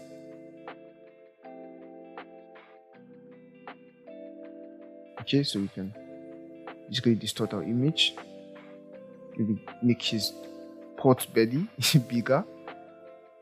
Okay, and it also works with the bracket tools, with the square bracket tools, or rather the square bracket keys on our keyboard. So we can increase the size or reduce the size.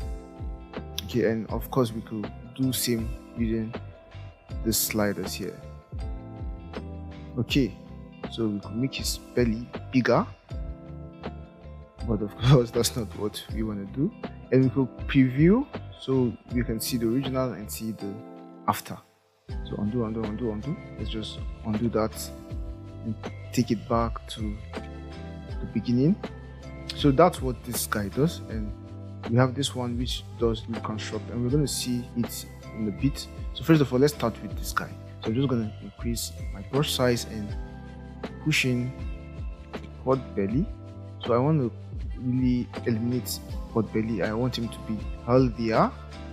I want our guy to be healthier. So it's better to have big brushes and do little movements. So you see, I am basically taking his belly back. So he no longer has a pot belly. Wow. He lost so much weight within some seconds, right? Just by a few clicks of the button. So let's preview and see what we've been able to do. So let's see. You see before and after. Before and after. So basically this is what we've been able to achieve with this tool so quickly. So we can even give him chest. Okay, and then this reconstruct tool is basically an undo tool. Okay, so we can, if we don't like the change, we can actually just use the reconstruct tool to take it back to the original. So we can just do this, or we could do this to take it back to the original, just like this. Okay, but I don't want to take this guy back, I just want this one. So going back to my tool here, my forward warp tool, and making my tool bigger or my brush bigger. I'm just doing this.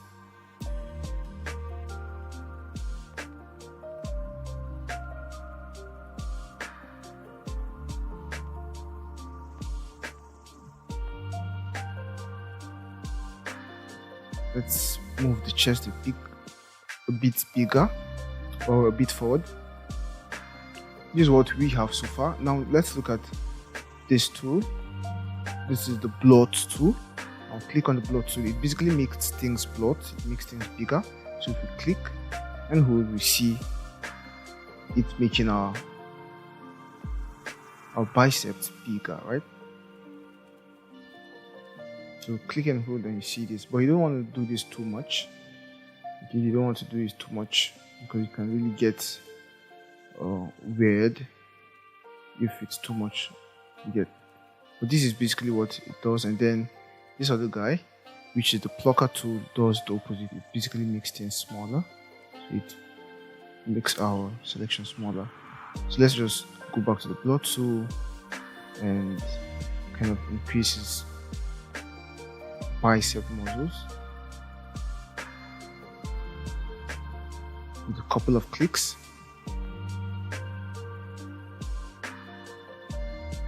So you can see that from a very unhealthy guy, our guy here is turning into a very strong guy. That's the power of the Liquify tool. Now I'm gonna add here, I'm gonna make this bigger also. Perfect. Now we can see he no longer has pot belly and he's even more muscular. So we've done some really great favor to this guy here. We've made him lose weight in minutes. We can make our neck like this. Perfect. Now we have other tools here. We have this guy, which is called this guy which is called the freeze tool. And this freeze tool basically allows us to paint an area. So let's say we're going to paint here. So it allows us to paint an area. Okay, and then whatever we do with other tools does not affect that area. Now you see, if I do this, it doesn't affect this area yet, but this area that hasn't been painted gets affected. And we also have this tool which is called the Thou tool, or the Thou mask rather, the Thou mask tool. Now this one is just like an eraser for this tool. It's an eraser for the freeze mask tool. It basically cleans it. So that's what they do. And the twirl tool just does some weird twirling. Let me show you. So you see, this is what it does. Okay, this is what it does. Now I'm just clicking and holding and achieving this. So this can come handy when you're doing things like caricatures, but we're not using it here. Now we can give our character here 6 packs. Let's do this. It's too much. Maybe reduce the pressure. Okay, so let's reduce the pressure. Maybe make our size smaller, the size of our brush smaller.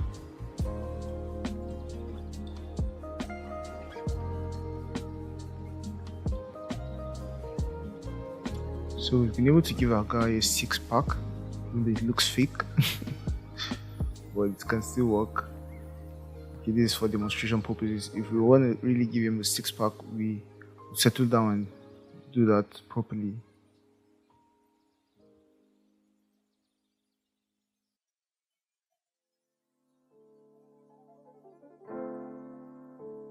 So you see, that's that for this one. We could also adjust the legs or these muscles here.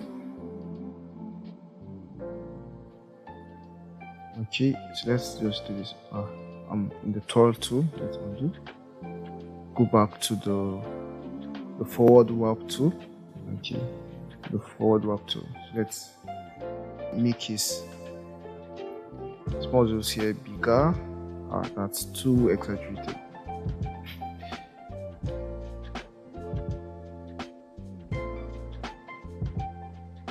Okay, and I've basically made him a strong man from a really weak man. Okay, he was really weak and unhealthy here. We made him really strong and healthy. He's basically a bodybuilder here. So you get, so that's how you typically use the liquify effect or the liquify filter in Photoshop. Now you can hide your smart filters and unhide it. Now I'm just gonna save this guy